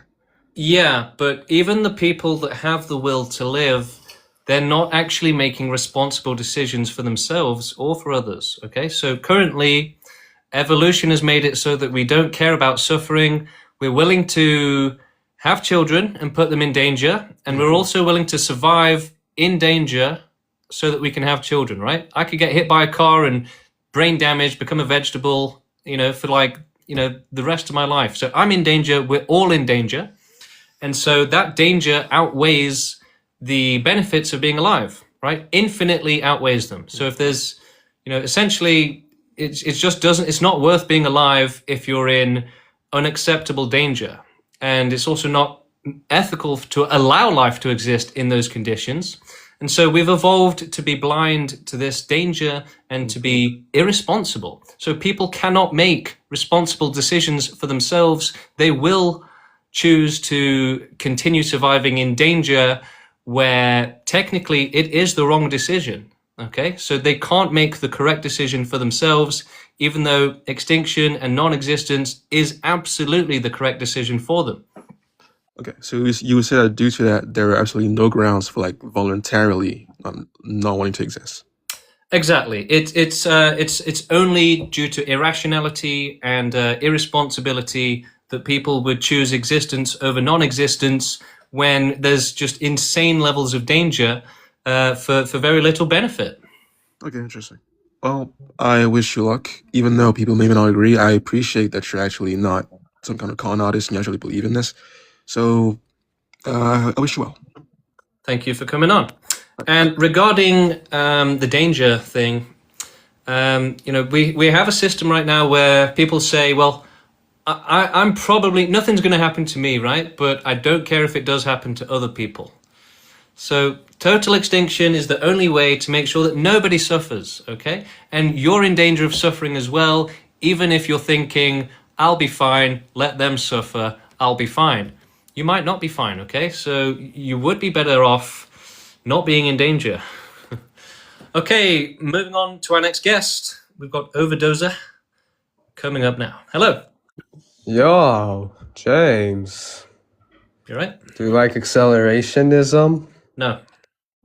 What? No, Isn't it like the same thing? accelerationism is like saying we should make people suffer more, right? Not really. Okay, so what is it? Just pretty much cause total extinction, the same thing. Do you like accelerationism edits? How on earth is acceleration the same thing? Cause, did you see the edits? No. They're so cool, dude. Okay, well, accelerationism is not the same thing as extinctionism at all. Why not? Because it's a completely different thing. Why not? Show me one one piece of evidence that accelerationism has anything to do with extinctionism. All right, that's it. You're cooked, you're served, you're out of here. Okay, bringing on our next guest now. We've got Works World. Oh, it might have been a ghost in the queue. All right, then let's bring up Jormungandr. Hello, Jormund. How you doing? Hello, James. I'm good. How are you? Good, good.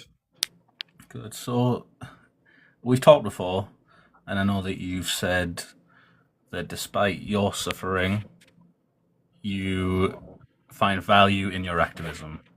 Yeah. Which is why you haven't obviously self-extinctioned. Do other people not have the autonomy to make that decision for themselves as well? How do you mean? So you've obviously made a decision to not self-extinct because you find that there's more value in living and doing your activism. Well, our movement supports that. Yeah, that even if you would be better off not existing, the moral thing to do, the ethical thing to do, is to put yourself in that danger so that you can help others. To be heroic in that sense, right? Okay, but do people not have the right to then make that own decision for their own lives? So maybe I No. find No, absolutely not. Why? Who gets to make that decision then? Someone should make that decision, right? And we're fighting for it to be us. But you've made a decision about your own sort of whatever drives you to continue living despite your suffering. I mean, a good argument from your viewpoint would be that obviously children can't, they're going to suffer for however long before they can even make that decision. Yeah. Which I can see that point, but then, or die. Yeah, because you Or would die. have then been extincted as a child, I suppose, if you'd experienced suffering, and then you wouldn't have been able to do your activism. Was this going somewhere? Yeah, that's where we are. Is there a question or a point that you're trying to make? Yeah, so my point is that people should have the right for self-determination. So if they think but what are people doing with that right? They're having children and locking them in dungeons and abusing them. People are still living, yes, and it's obviously awful. So you think that should happen? Well, no, but I think the children should then.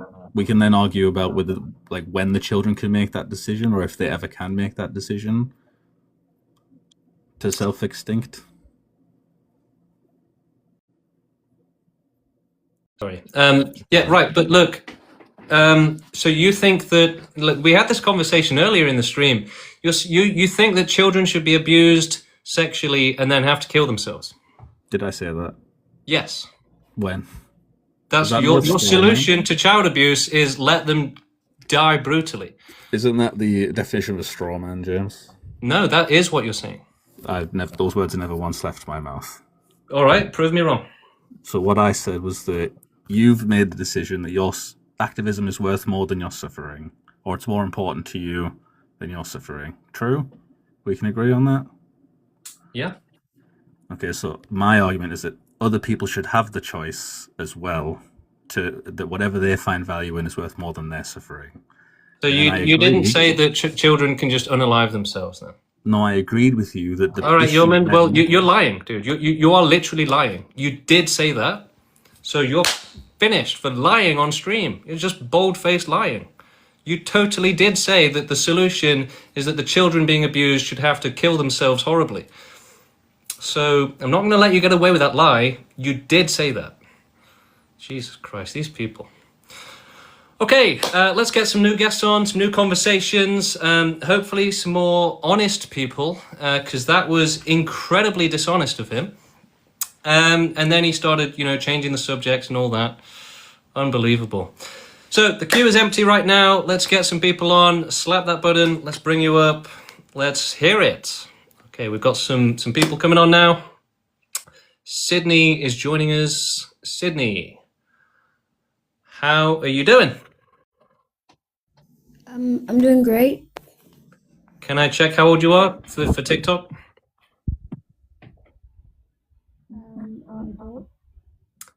I can't hear you. Try again. I'm an adult. Really? How Yeah. many sugars do you have with your coffee? Well, I'm old Okay, enough. Sydney, you sound like a 3-year-old or something. For TikTok rules, you have to be over 18. I have serious doubts. All right, next guest. Let's get some more guests on. Right, the queue is empty, so let's bring you up. In the meantime, let's check the chats, the comments. How do you know we don't reincarnate into more suffering? Well, even if reincarnation were real, which it isn't, extinction would still be the right thing, because then there's no one to reincarnate into more suffering. So, yeah, reincarnation, extinction's your friend. All right, let's see who else we got. Has your philosophy caused you trouble in your dating life? Oh my God, yes. All right, who else we got? Let's see some more comments. If you've got some questions for the chat, now's the time.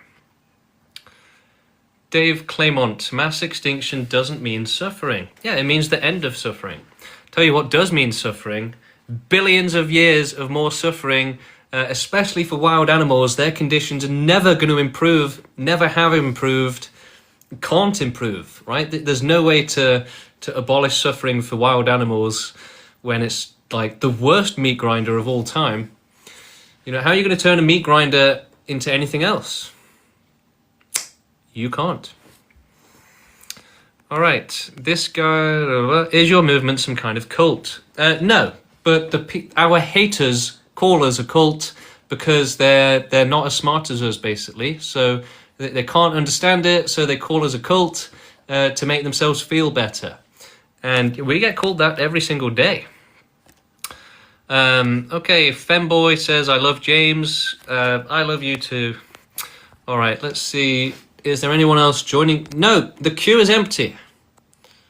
All right, we have a 3-year-old joining us again.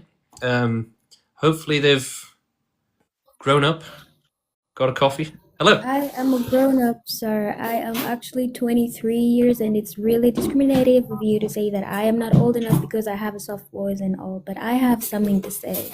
Okay. Or a lot to ask. Sure. So I'm really curious about one thing.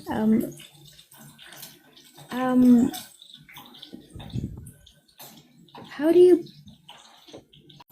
you end suffering by killing other people? How are you sure that we are going to end up in nothingness again? Well, the only practical way forward is to not believe in the supernatural until we see any evidence of it. So we have to assume that people will just go back to the nothingness that they were in before they were born. Right, okay.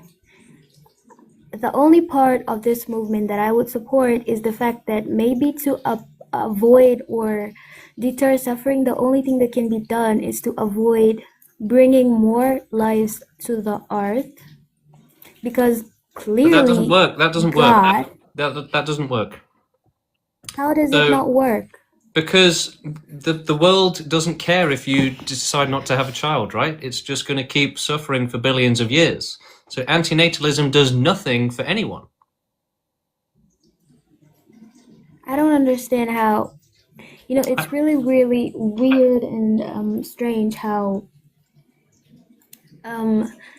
nobody knows about tomorrow. I mean the afterlife, right? So you cannot really promise Sydney, people a future. I'm going to take you off the stream because I am starting to think you're under 18. You're still believing in children's stories, right? So, the afterlife is used to scare little kids into behaving. God is going to punish you if you're naughty, right? It's not serious, okay? So, ending suffering and causing extinction, it has to be done ethically and responsibly, which is why we only allow sensible, rational, serious people in our movement. Sure, I can joke around a bit on TikTok, but I am a very serious person as well. I can be very serious when I need to be. Yeah, the queue is completely empty, so still really hoping to get some people up for debates and conversations. I'm only going to do like a couple more probably, so... Okay, we've got a few repeat guests that we'll bring back on because nobody else wants to come up. Zalev, hello again. Hey. So I have a question that I didn't ask earlier. Yeah. Is your movement is projecting itself towards the future, like 1,000 years. But what do you offer to your members when it comes to like present relief if they need that? Some people like they might be part of your organization, but they're in immense suffering that even though they want to that's stay. a good question. Yeah, we support euthanasia for those who suffer too much, right? So, but we would encourage someone. Let's say you got a depressed person. We would say, try and do activism, try and do the right thing, try and hold on, because you can make more of a difference to the world than you can to yourself. But for those that are truly suffering too much, we support euthanasia. We support freedom and escape from that suffering. So if we controlled the world tomorrow, yeah, we would absolutely give access to right to die and euthanasia for the entire world. Okay, just one thing is that euthanasia is very controlled by. Yeah, it's far too controlled right now. Look, there should be some regulation, absolutely, but it's far too controlled right now. So what is the alternative? In the meantime, well, look, there's lots of countries that don't even have euthanasia. In the meantime, there's nothing we can do. Okay, look, we are just people on the internet from around the world. We're not going to be, flying out to your house with a little first aid kit with a euthanasia kit in it, right? This is not going to happen. Yeah. So I'm just curious, would you ever admit to encouraging, even though you say you're against suicide, but wouldn't that be like an alternative in the meantime? Like if we think rationally? Like I know it's not very politically correct, so you're not gonna be with it, you're gonna be against it because it's gonna hurt your image. But rationally, isn't that an actual Look, suicide rational is not our issue, right? Extinction is our issue. Right. Okay, I see what you mean. Okay, thanks. Thank you for coming up. Okay, moving on. We got a few more guests. We've got Eastern Philosophy joining us. Should be interesting. How are you? I'm good. How are you? I'm pretty good. So you are an anti-natalist, right? No. No, you're not? No. I'm an extinctionist. It's a different thing. All right. So do you believe that objectively... Antinatalism is bad for extinction. I'm sorry. Yeah, antinatalism is counterproductive to extinction. Okay. So, I wanted to ask you whether or not you think these things are objective, or if you're going to fall into Agrippa's trilemma of using circular reasoning, arbitrary dogmatic assertions, or you're just going to have an infinite regress. Yeah, the thing is that I've answered this question a few times. The problem is, people are asking is morality subjective or objective? But the problem is that these same people don't want to be moral, right? So they're trying to avoid moral obligation, avoid moral responsibility, and you're never going to see the truth when you're doing that, when you're lying to yourself like that. So you can only really understand morality once you commit to it and accept it, basically. Well, morality is either going to be objective or subjective. If it's objective, then it exists whether we're here or not. If it's subjective, then it's just preference. So the thing is that essentially the way it works is like a keeping a platform afloat on the ocean, or like building a tower. It works on stability and what works and what's practical. So that means that essentially our position is born out of rationality and logic, and if anyone wants to challenge it, then they can do so. They can add to it, right? But nobody has come up with a good argument yet for why child abuse should continue. Yeah, but you're already assuming that such things should, like, end. You have a standard. You just won't tell me whether it's subjective or objective. I would say it's objective for rational and moral people. Alright, so what exactly are you grounding this in? Okay, yeah. So the thing is that having done all of the philosophy and ethics on it, we've determined and deduced that happiness and life existing has zero moral value in relation to safety from suffering. So that means that life has basically zero value, whereas safety from suffering has infinite value, and so that's the only right thing to work towards. Okay, so why exactly does ending suffering have any value? Is it just, its own, are you just going to say it matters because it matters and give a dogmatic assertion, or is there an actual... The thing is, like I was trying to say at the start of the conversation, it matters to those who care about it, right? So for people that don't care, it's not going to matter to them. But for those that want to work towards a better world and a perfect world, they care about that, right? So that's kind of the main difference. You got people that don't want to work towards a perfect world, and then you got people that do. Yeah, but you're still assuming like there's an objective, perfect world that we're trying to reach. But that's in itself a position that you hold. Well, no, we have determined and deduced essentially the ethical roadmap for the future of humanity. Okay, so how did you arrive at that conclusion? Logic. Okay, so can your logic refute Agrippa's trilemma? Do you want to explain it to us? Sure. It's a logical problem that says all positions will inevitably end up either in falling into a circular reasoning, it will end up in infinite regress, or it'll be at a random dogmatic assertion. Okay.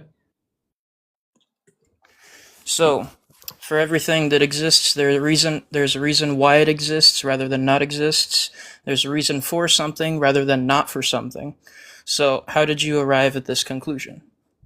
Yeah, I would say that we've mostly, me and the others, mostly reached the conclusion by trying to figure out what the world should look like and what we should be putting our time towards. Whereas most people will never do that and only care about surviving themselves and couldn't give two craps about the rest of the world.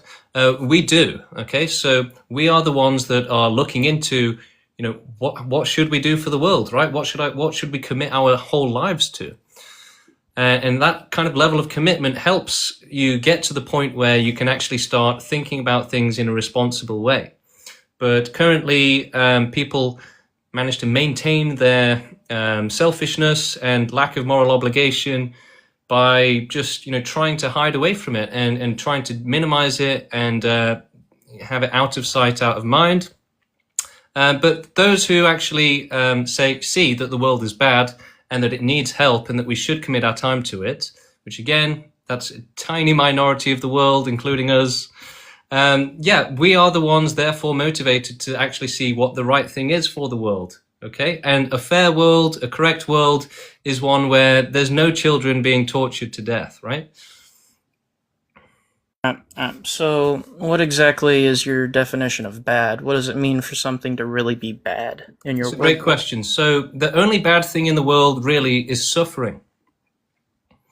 Yeah, but that you're using a descriptor again. Bad is a descriptor. What does that descriptor mean? It's negative, right?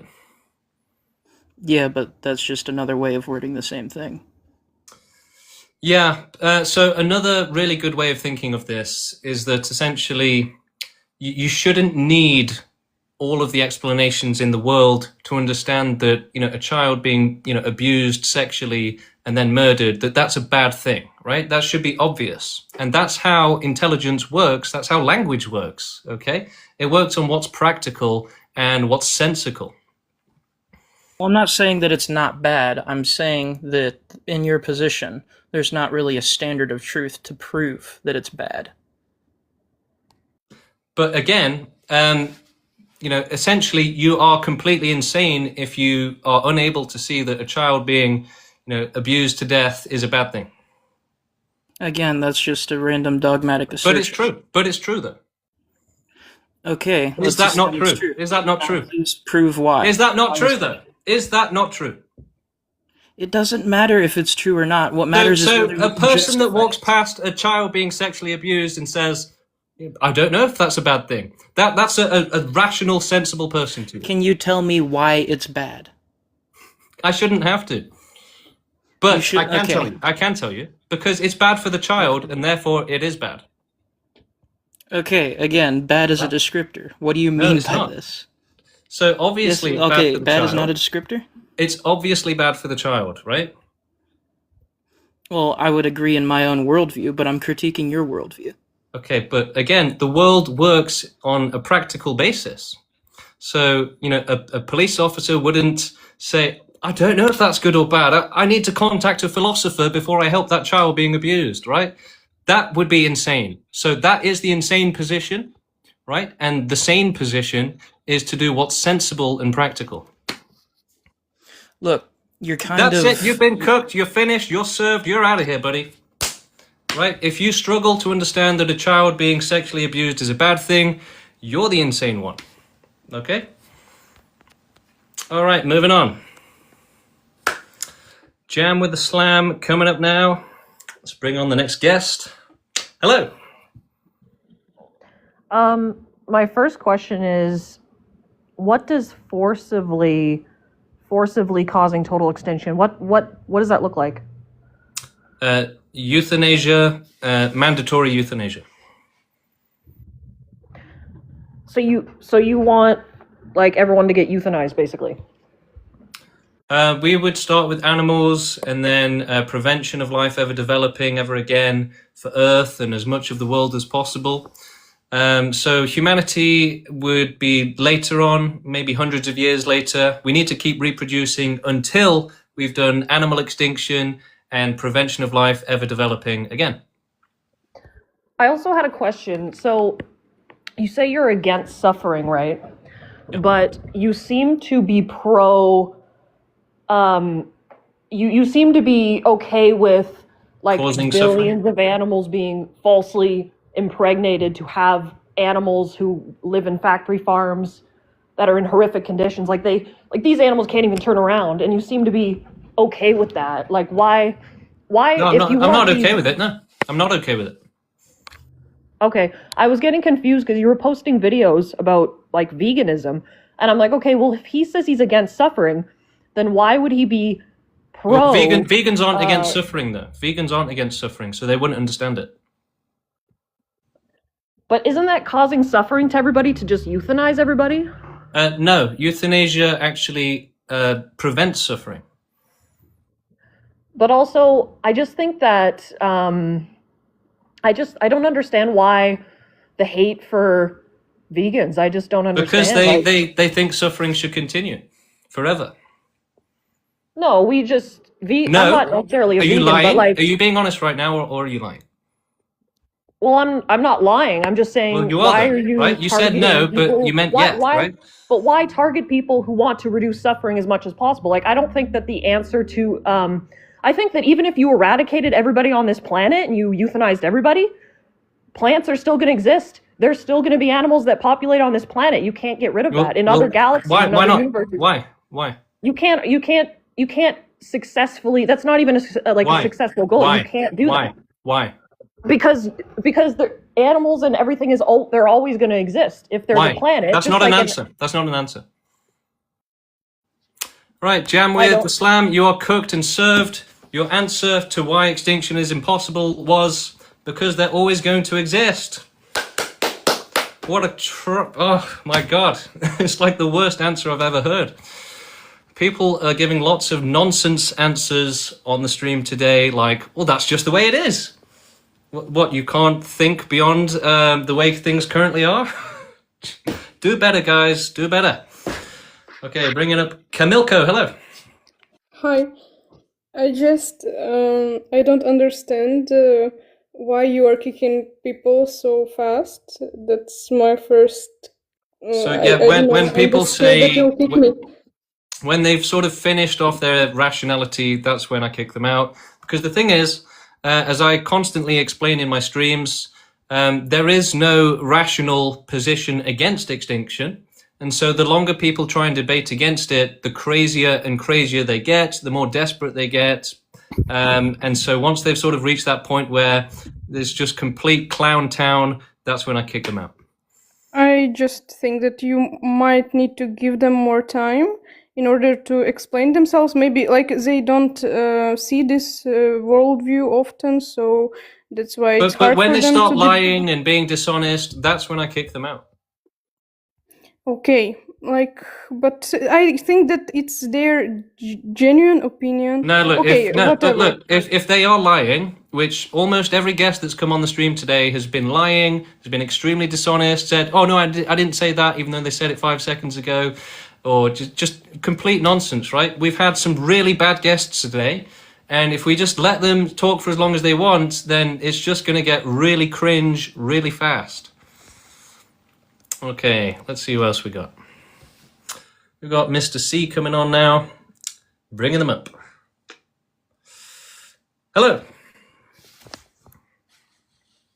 How you doing? Okay. Moving on. Who else we got? We've got Only in Enfield. Hey, man. Hey, just give me 1 sec. Someone's saying they can't join the Discord. For anyone wanting to join the Discord, you can Google abolish suffering Discord, and it will be the Or first you could just not join the Discord. Okay. You're a gamer. Ah, you didn't get to finish that word. I got you. All right, next we've got BTCFC. Hello. Hi there, mate. How you doing? Good. How are you? Very good, thank you. So I'm just a bit confused. So you believe in the extinction of all life forms, is that correct? Yeah. So by that you would be for the eradication of humans, all sorts of species on this earth. Yes, yes, yeah. And that ends all suffering, Yeah. you think? How does it not? Well, you're eradicating everyone. So eradicating suffering. And then there's nothing. No one to suffer. Yeah, because there is literally nothing. Yeah, but that's more important, right? That there's no suffering. No. Why? Because we don't experience that life. We don't experience none of that suffering or none of that whatever. Yeah, it's how that's you ever good, describe right? it. If no one's suffering, that's the point. That's the good thing. But there's nothing there to experience that Nothing tranquility. to suffer. Nothing to suffer. Exactly. That's perfect. I'm sorry, I just can't fathom that you would think that is acceptable. So you believe that we should just eradicate everything, and then there is no suffering, there's no life. Is there any amount of suffering that would make you support extinction? No.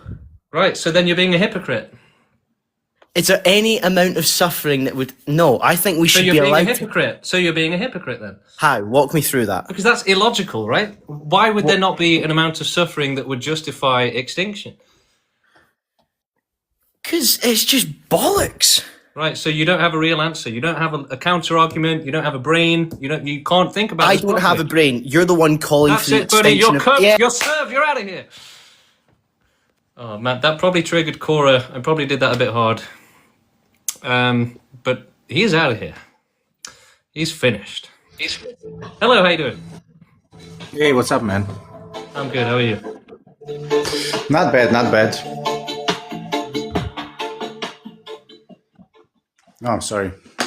Oh. Yeah. Right. So, do you have any questions? Yeah, actually, I just want to read out loud. Forcefully causing total extinction of all life is the only right thing to do, as it ends all suffering. Okay. But does it end all enjoyment? Yes. Does it end all pleasures? Yes, but ending suffering is more important. Wait. Does it end all love? It ends every child abuser and their joy. Yeah, and I'm sorry to say that for you, but the child abusers will no longer feel joy or love. Who says that I'm for child abusers? That I'm for suffering and all injustice that's being done. So let me get this clear. So you are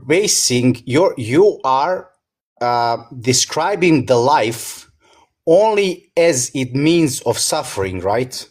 That's the only thing that life is, suffering, according to you. No, I never said that.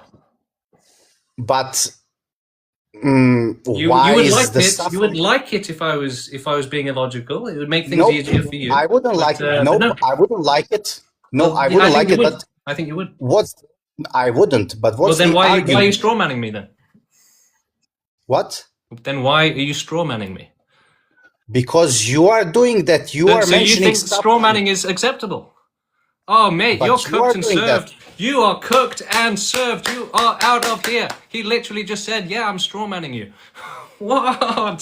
That's crazy. Wow. All right, Tegi. Yeah, let's do it. Let's get you up.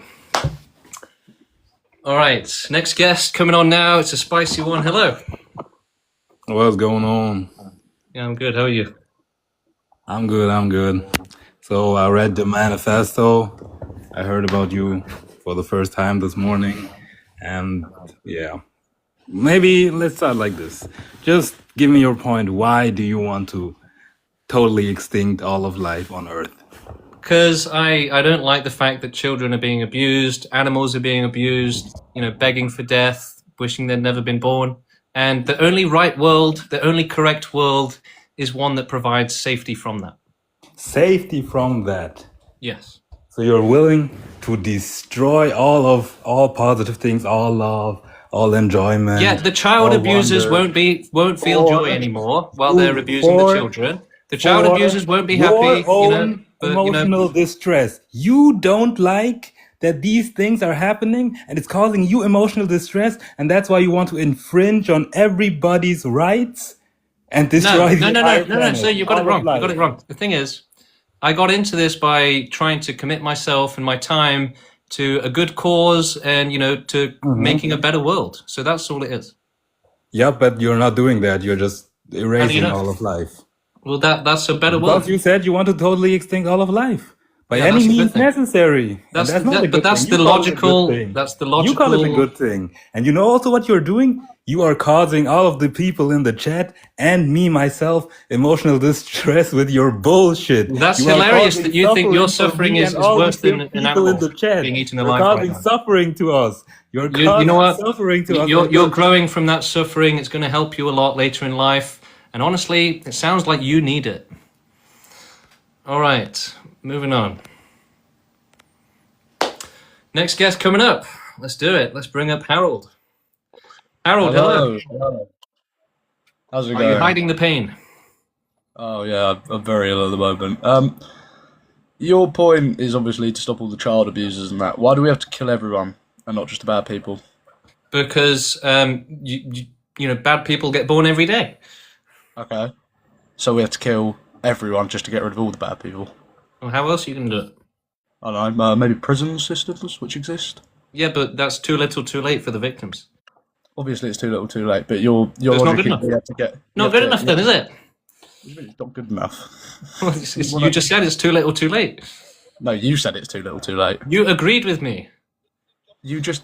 The point is. All right, that's it, Harold. You're finished, mate. You're done, right? I said just 10 minutes ago, if you say I didn't say that when you blatantly did, you're lying. You're being dishonest. You're out of here. Honestly, if people watch my streams for various different reasons, but one of my favorite parts is just watching people go insane and then kicking them out. Hello, how you doing? I'm good. Can we, like, for a second, see the bigger picture here? That's what we are doing. We are Okay. looking at the bigger picture. Cool. So we destroy all the life, we destroy the universe, and then it comes back, and we do it all again? No, we prevent it from coming back. How do you prevent the universe from appearing from absolutely nothing? How do you do Well, that? it's worth looking into, isn't it?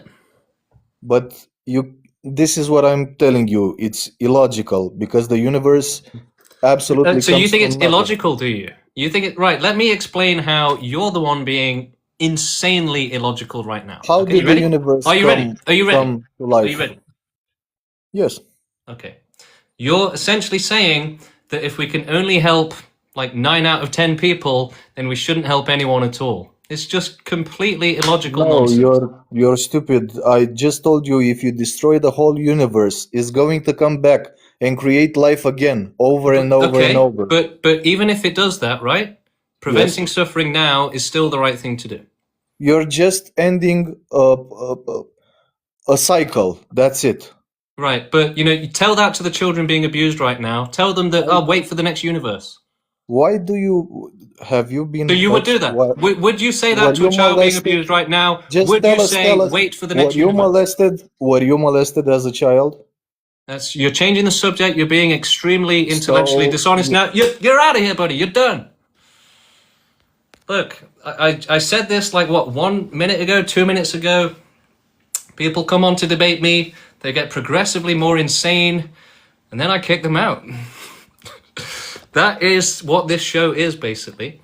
And in the meantime, some people will learn about extinctionism and join the movement and help us carry it out. Hello, how you doing? I guess they're not doing. Okay, moving on. We've got Emma Lee Still joining us now. Hello. Hello, how you doing? Well, I was great until I watched press conference of Cheeto president. Oh yeah. So do you have any questions about extinction? Oh, no. He's just helped you a little. Do you know about the hole in the ozone layer? That would be counterproductive to extinction. Yeah. So, we kind of solved that by getting rid of CFCs. Okay, yeah. Yeah, he's just reduced the restrictions on the use of those. So that's super fun for people who live near the holes in the ozone layer. Because now they're just going to reintroduce them. So I don't know. I think exactly. that you're I've been arguing. saying this for years, right? The world is run by criminals and billionaires. We need to take it over and run the world ethically. That's what our movement is planning on doing. Yeah, I feel like total extinction is a way of solving the environmental issues. Just Well, the removing us all. environment doesn't have feelings or desires or pain, right? So we have to care about the living beings. Well, yeah. Well, no, I just not think that maybe, 8 but billion absolutely. people is a lot of people on this planet. What's your point? I just think it's a lot of people. I'm not being specific about any group. I I just agree. think 8 billion There's is a lots lot. more animals than people, though. Yeah, but they don't go around driving cars and causing a lot of issues. Well, they do actually. They cause lots of issues. They eat each other, right? So they cause each other the worst issues possible. Are you a vegetarian? No, but animals do suffer worse than any other life form on this planet, and they don't deserve that. So what's the solution? Total extinction. Just wipe it all out? Do Well, we they're leave not the asking to be trees? born anyway.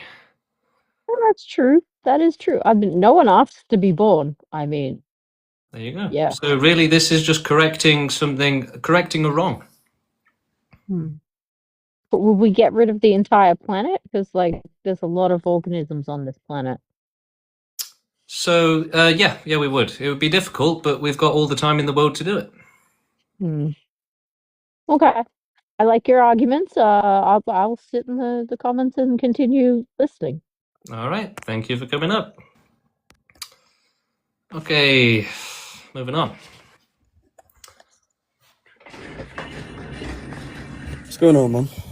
Yeah, I'm good. How are you? I'm good. I'm good. To be honest, I think you're being a bit of a hypocrite. Okay, how's that? Well, you just said you're not vegetarian or vegan, right?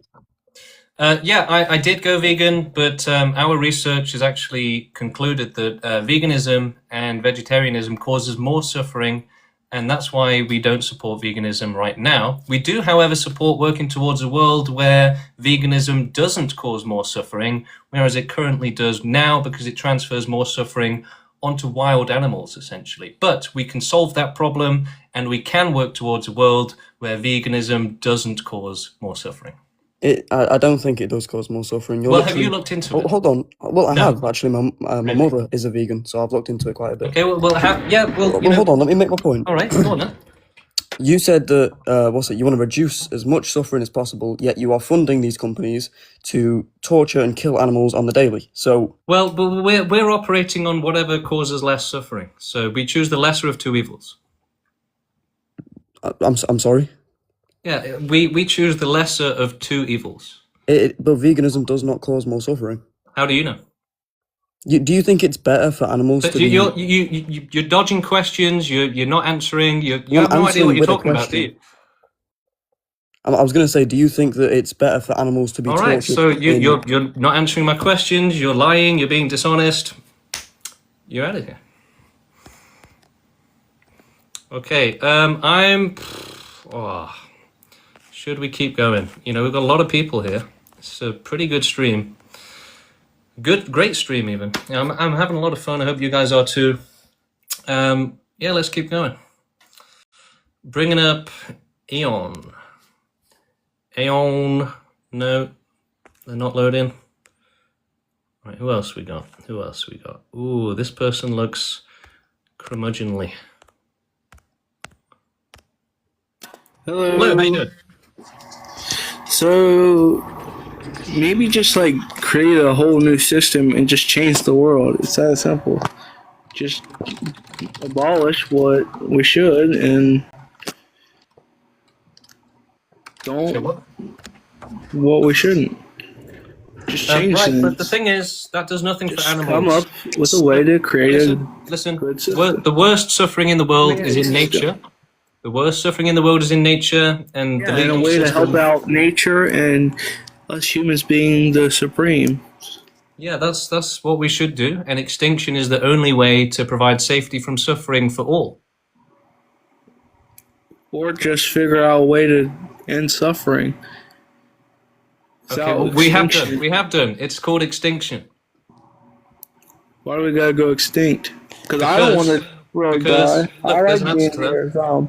The thing is, you I would ain't need. trying to leave it because I don't remember life before being born. Thing is, you would need magic to prevent all suffering, right? So we can either go with magic or with extinction. Let's go with extinction. Let's make magic happen. Well, look, we support working towards the maximum improvement of conditions for humans, and if that ever reaches magic, then we might support life. Works. Yeah, look, if that ever happens, then we can look into it, and yes, Make it happen. Get to work on it. Don't stop sitting down. Let's get up and get to work. Yeah, but the thing is, right, we can either work towards the solution that already exists or the most difficult solution imaginable, which is becoming God, right? So we should go with the practical, the realistic solution. Be a good solution. I agree. And, like I said, we're working on both angles, but it seems like extinction is the only realistic one for now. Let's dream. Let's have fantasies. We can go far. Yeah, totally. Okay, who else we got?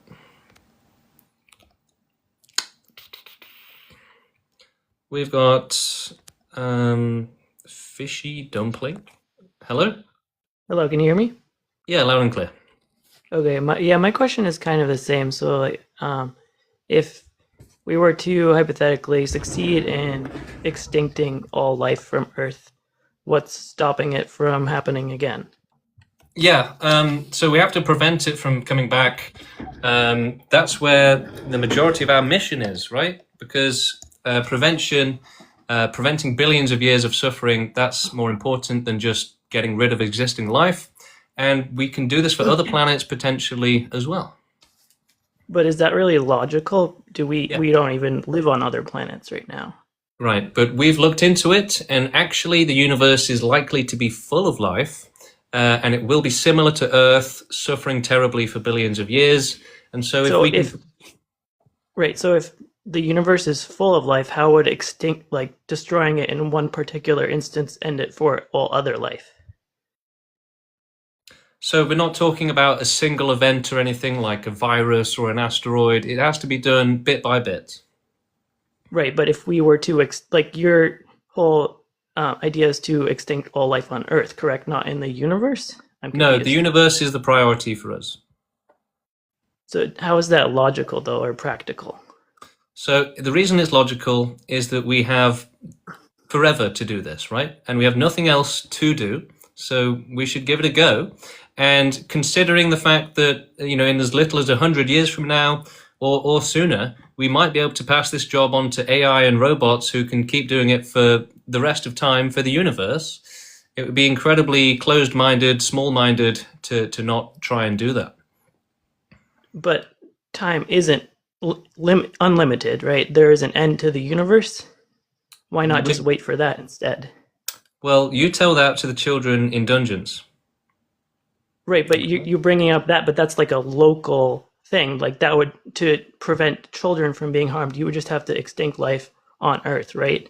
So but you're talking about let's get this straight. So instead, you know what? Today we've decided extinction is finished. The guest is right.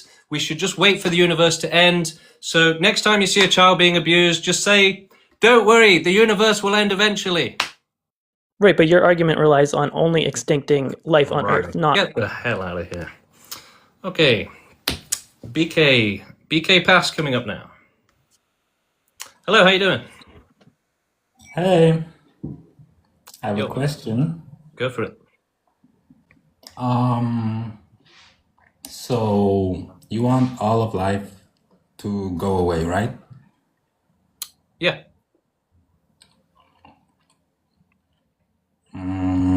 So why don't you start with yourself? Like, realistically.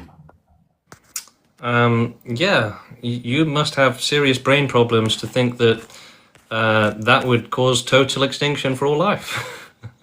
Serious brain problems. All right, moving on. Rax is joining us now. Rax, let's hear it. Hello. Hey, so I've got a question. Okay. Those retards that were talking before me said that suffering can be ended, but it can, if we end suffering, it will eventually come back, right? No. I do care about the Osler. I wasn't expecting them to say that. Yeah, please use appropriate language on the stream. Okay, I've got that, But yeah, so the main part of our mission is life prevention, researching how life develops on planets and how to prevent that from happening so that we can do it for Earth and as many other planets as possible. Hello, how you doing? Hello. My question is, what's to say life isn't ever to reemerge? What did I just say? Was it about the AI? No, it was about how the majority of our mission is about preventing life from developing on planets. And how do you suppose we do that? Research, science, technology. How long do you reckon that will take? It doesn't matter how long it takes.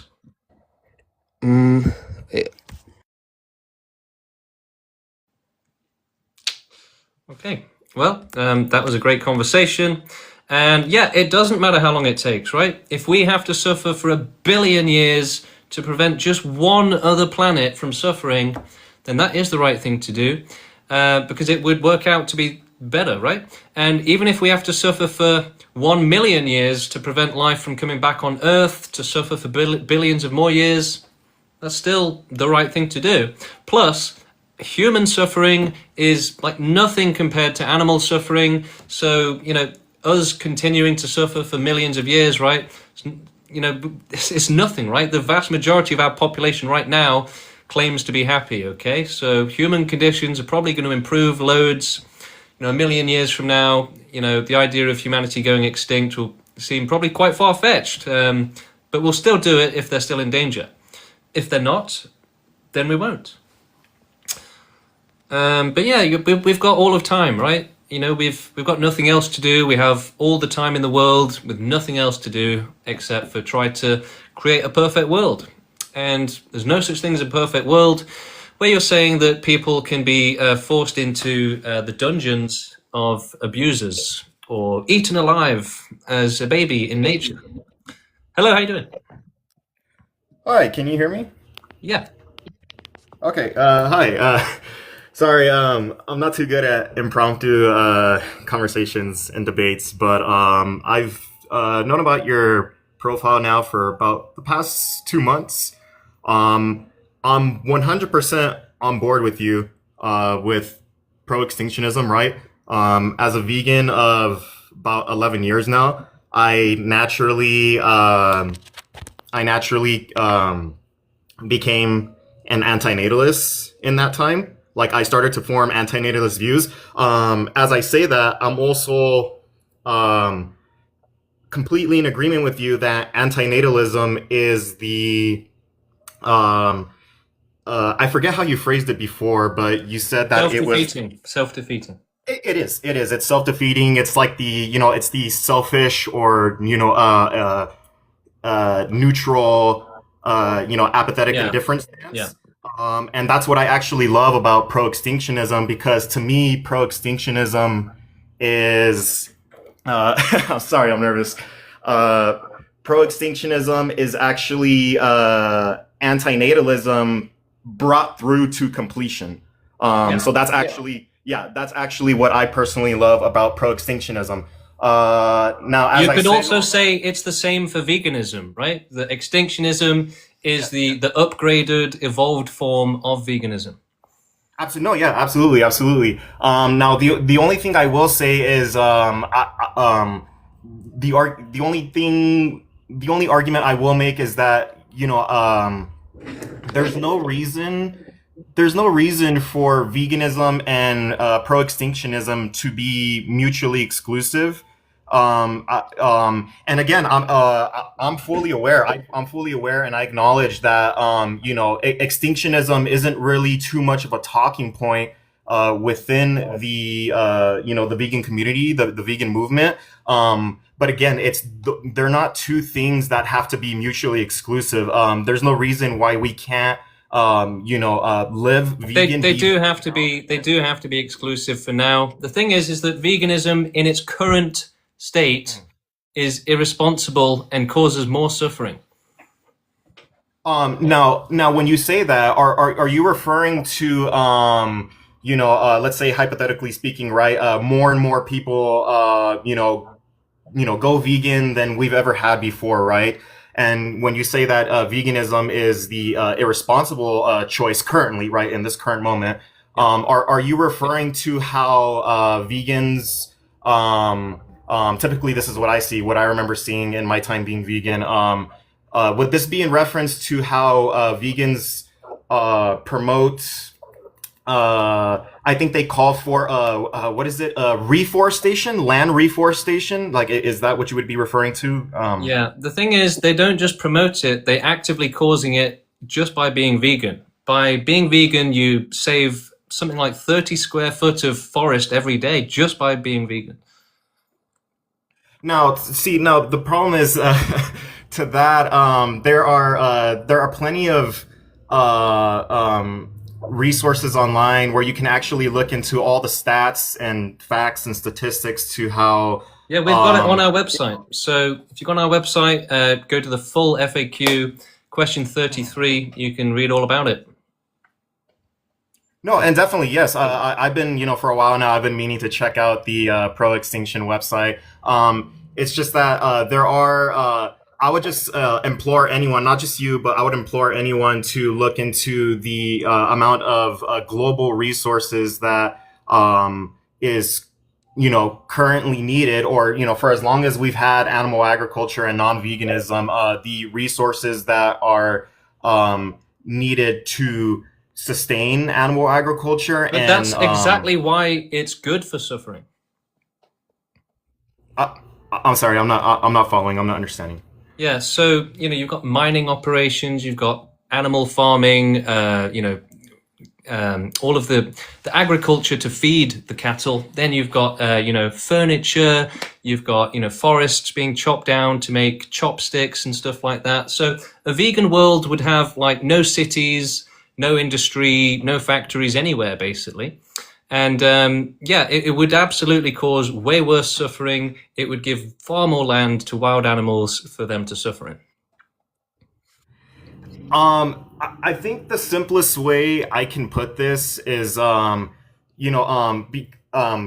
again, I do know what I'm talking about because, again, just in my like 10 plus years of veganism, I know, I'm very much in tune and like and just aware of like all the thing is we've found that vegans are essentially like cult members. They need to be unindoctrinated basically, and one of our leaders, we have a leader for the movement. There's kind of three main leaders right now, and one of them is in Germany, and they were a staunch diehard vegan activist, right? And they're now getting to the point where they're on the same level as me and the other leader in the movement. And yeah, they really, really, really struggled to understand why veganism was bad and why there is such a massive divide and why it does have to be mutually exclusive. But they've come through that and they've tried speaking to other vegans, and they've just not been able to get vegans to care about suffering. Vegans basically just are virtue signaling, trying to look better in a sea of other oppressors. The thing is, right? The vegan, just being even if you're 100% vegan, right? Even if you're super vegan, by the time you get to 100, millions of animals will have suffered terribly for your benefit, right? So how can vegans justify that? Which animals are you referring to, though, when you say millions? Every time you go to a restaurant, right, you've got pest control. They've probably killed loads of mice, loads of rats, so that you can have a nice, clean meal, right? Every time a road is put down or your house is constructed, animals are being tortured for your benefit every single day. And every time you drive a car as a vegan, right, you're smashing into insects, you're running over squirrels and leaving them crippled. Right? It's just, veganism is ridiculous. It's a farce. No, see, and all those talking points, all those counterpoints that you just mentioned, that's exactly precisely what I'm talking about. Those counterpoints right there. Typically, non-vegans will make those counterpoints as an appeal to futility. Now, as I say that, you're absolutely right that just by default of living, of existing, we will inevitably, us human beings, we will inevitably cause some form of unintentional minimal harm, damage, pain, and what do you mean minimal? Because again, dude, that is disgusting language that you're using there. That's the same language a slave owner would use and say, well, we're causing minimal suffering to the slaves. No, I only say minimal just because, minimal. again, it's not minimal suffering. Well, veganism is, but pro-extinctionism isn't. And that's look, how many animals will suffer horrifically, not minimal suffering, for a vegan to live and have a nice life? If we're referring to again everything that you just said, how home building, and then I guess, dude, every time you step outside, you stand on an insect, right? No, yes, I'm aware, and I concede it. I have no problem conceding that. It feels like there's a but coming. I'm sorry, you said what? It feels like there's a but coming. No, again, yes. I've never had any problem. There's no problem on my part conceding that just our just by literally by default of living, we do we will inevitably cause harm. But but and if anything, that's actually why I'm in favor of pro-extinctionism. Again, my whole point being that there's no reason why they have to be mutually exclusive. And the simple, honestly, honestly, the simplest way that I can put this for not just for you, but for any person, the simplest way I can put this is, it is important and imperative to remember that the world is not currently ran by vegans. Vegans are forever trying but to. Vegans would support animal suffering continuing forever, though. That's our problem with vegans. They don't really care about suffering.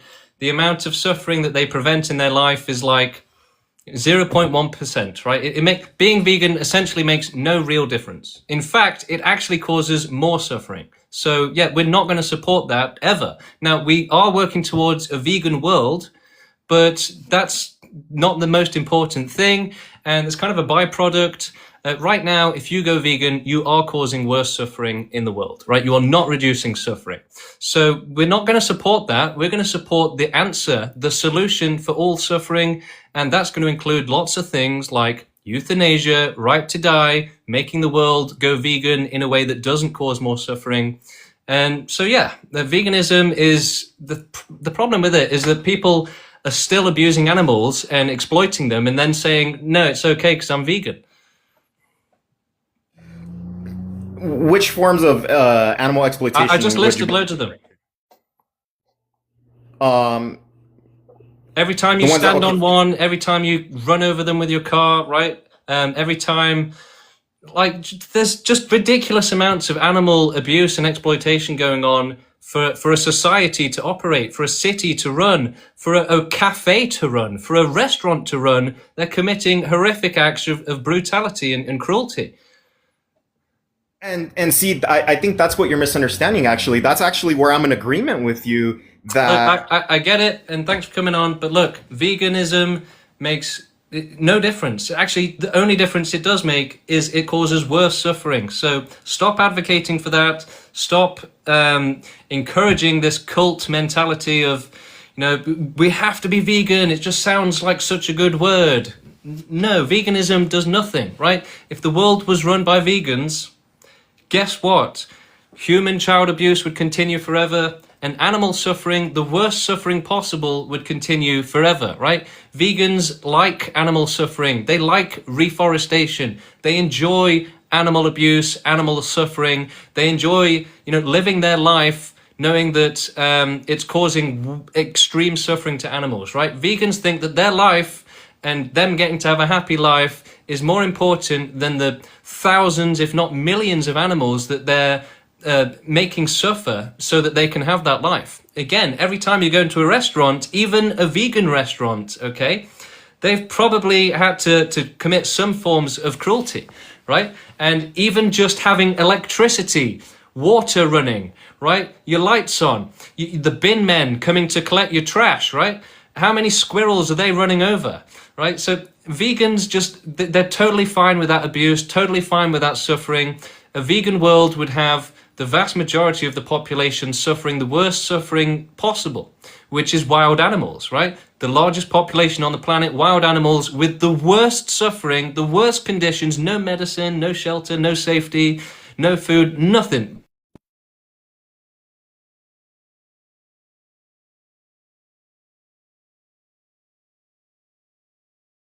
Sorry, someone trolled the stream. So yeah, wild animals have the worst conditions out of all life, including farmed animals and including humans.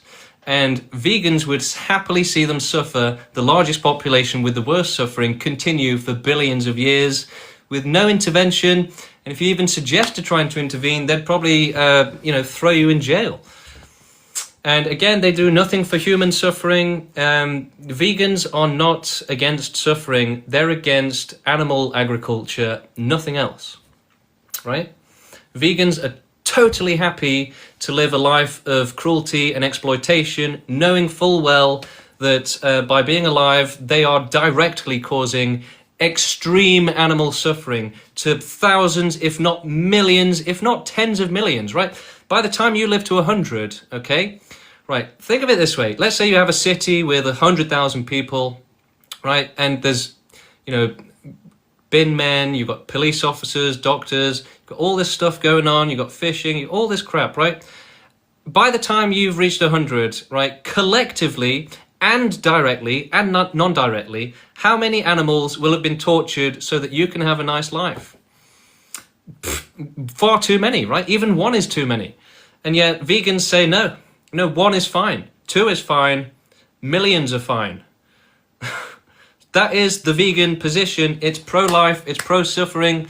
Look, the entire planet is pro-suffering, okay? Including vegans and including antinatalists who think animal suffering is good, right? The entire planet is pro-suffering. All of them. All of them are happy for animals to suffer for billions of years. All of them are happy to, you know, do practical and convenient suffering reduction. But yeah, you run over a squirrel, no problem. You know, you stand on an insect, no problem. Right? You accidentally run over a deer and leave it crippled for the rest of its life, no problem. Yeah, that's fine. That's acceptable in a vegan world, and they would do nothing to stop that. So yeah, it's acceptable if you're not doing anything to stop it. So vegans are really just the same as everyone else, and they're just virtue signaling. They are oppressors, exploiters, abusers that are trying to say, well, you know, I may be an oppressor, but at least I don't eat animals. You know, I'm driving over them every day. I'm running into them with my car, you know, killing loads of insects and running over squirrels. And, you know, I'm happy for the trash men to come and collect my rubbish and run over squirrels. And, you know, I'm happy for restaurants to, you know, kill rats and mice so that I can eat there, right? There's just going to be millions and millions. This is the tip of the iceberg. The tip of the what I've described about the suffering that vegans cause. It's nothing. If we went into full detail on this, it would be like horrifying, okay? Genuinely, millions of animals will suffer terribly so that a vegan can have a happy life.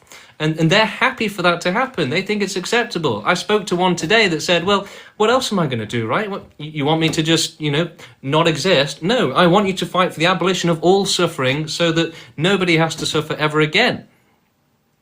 Simple as that. All right, I got to go now. So thanks for joining. Follow the channel. Check out my recent videos. DM me on TikTok. Join the movement.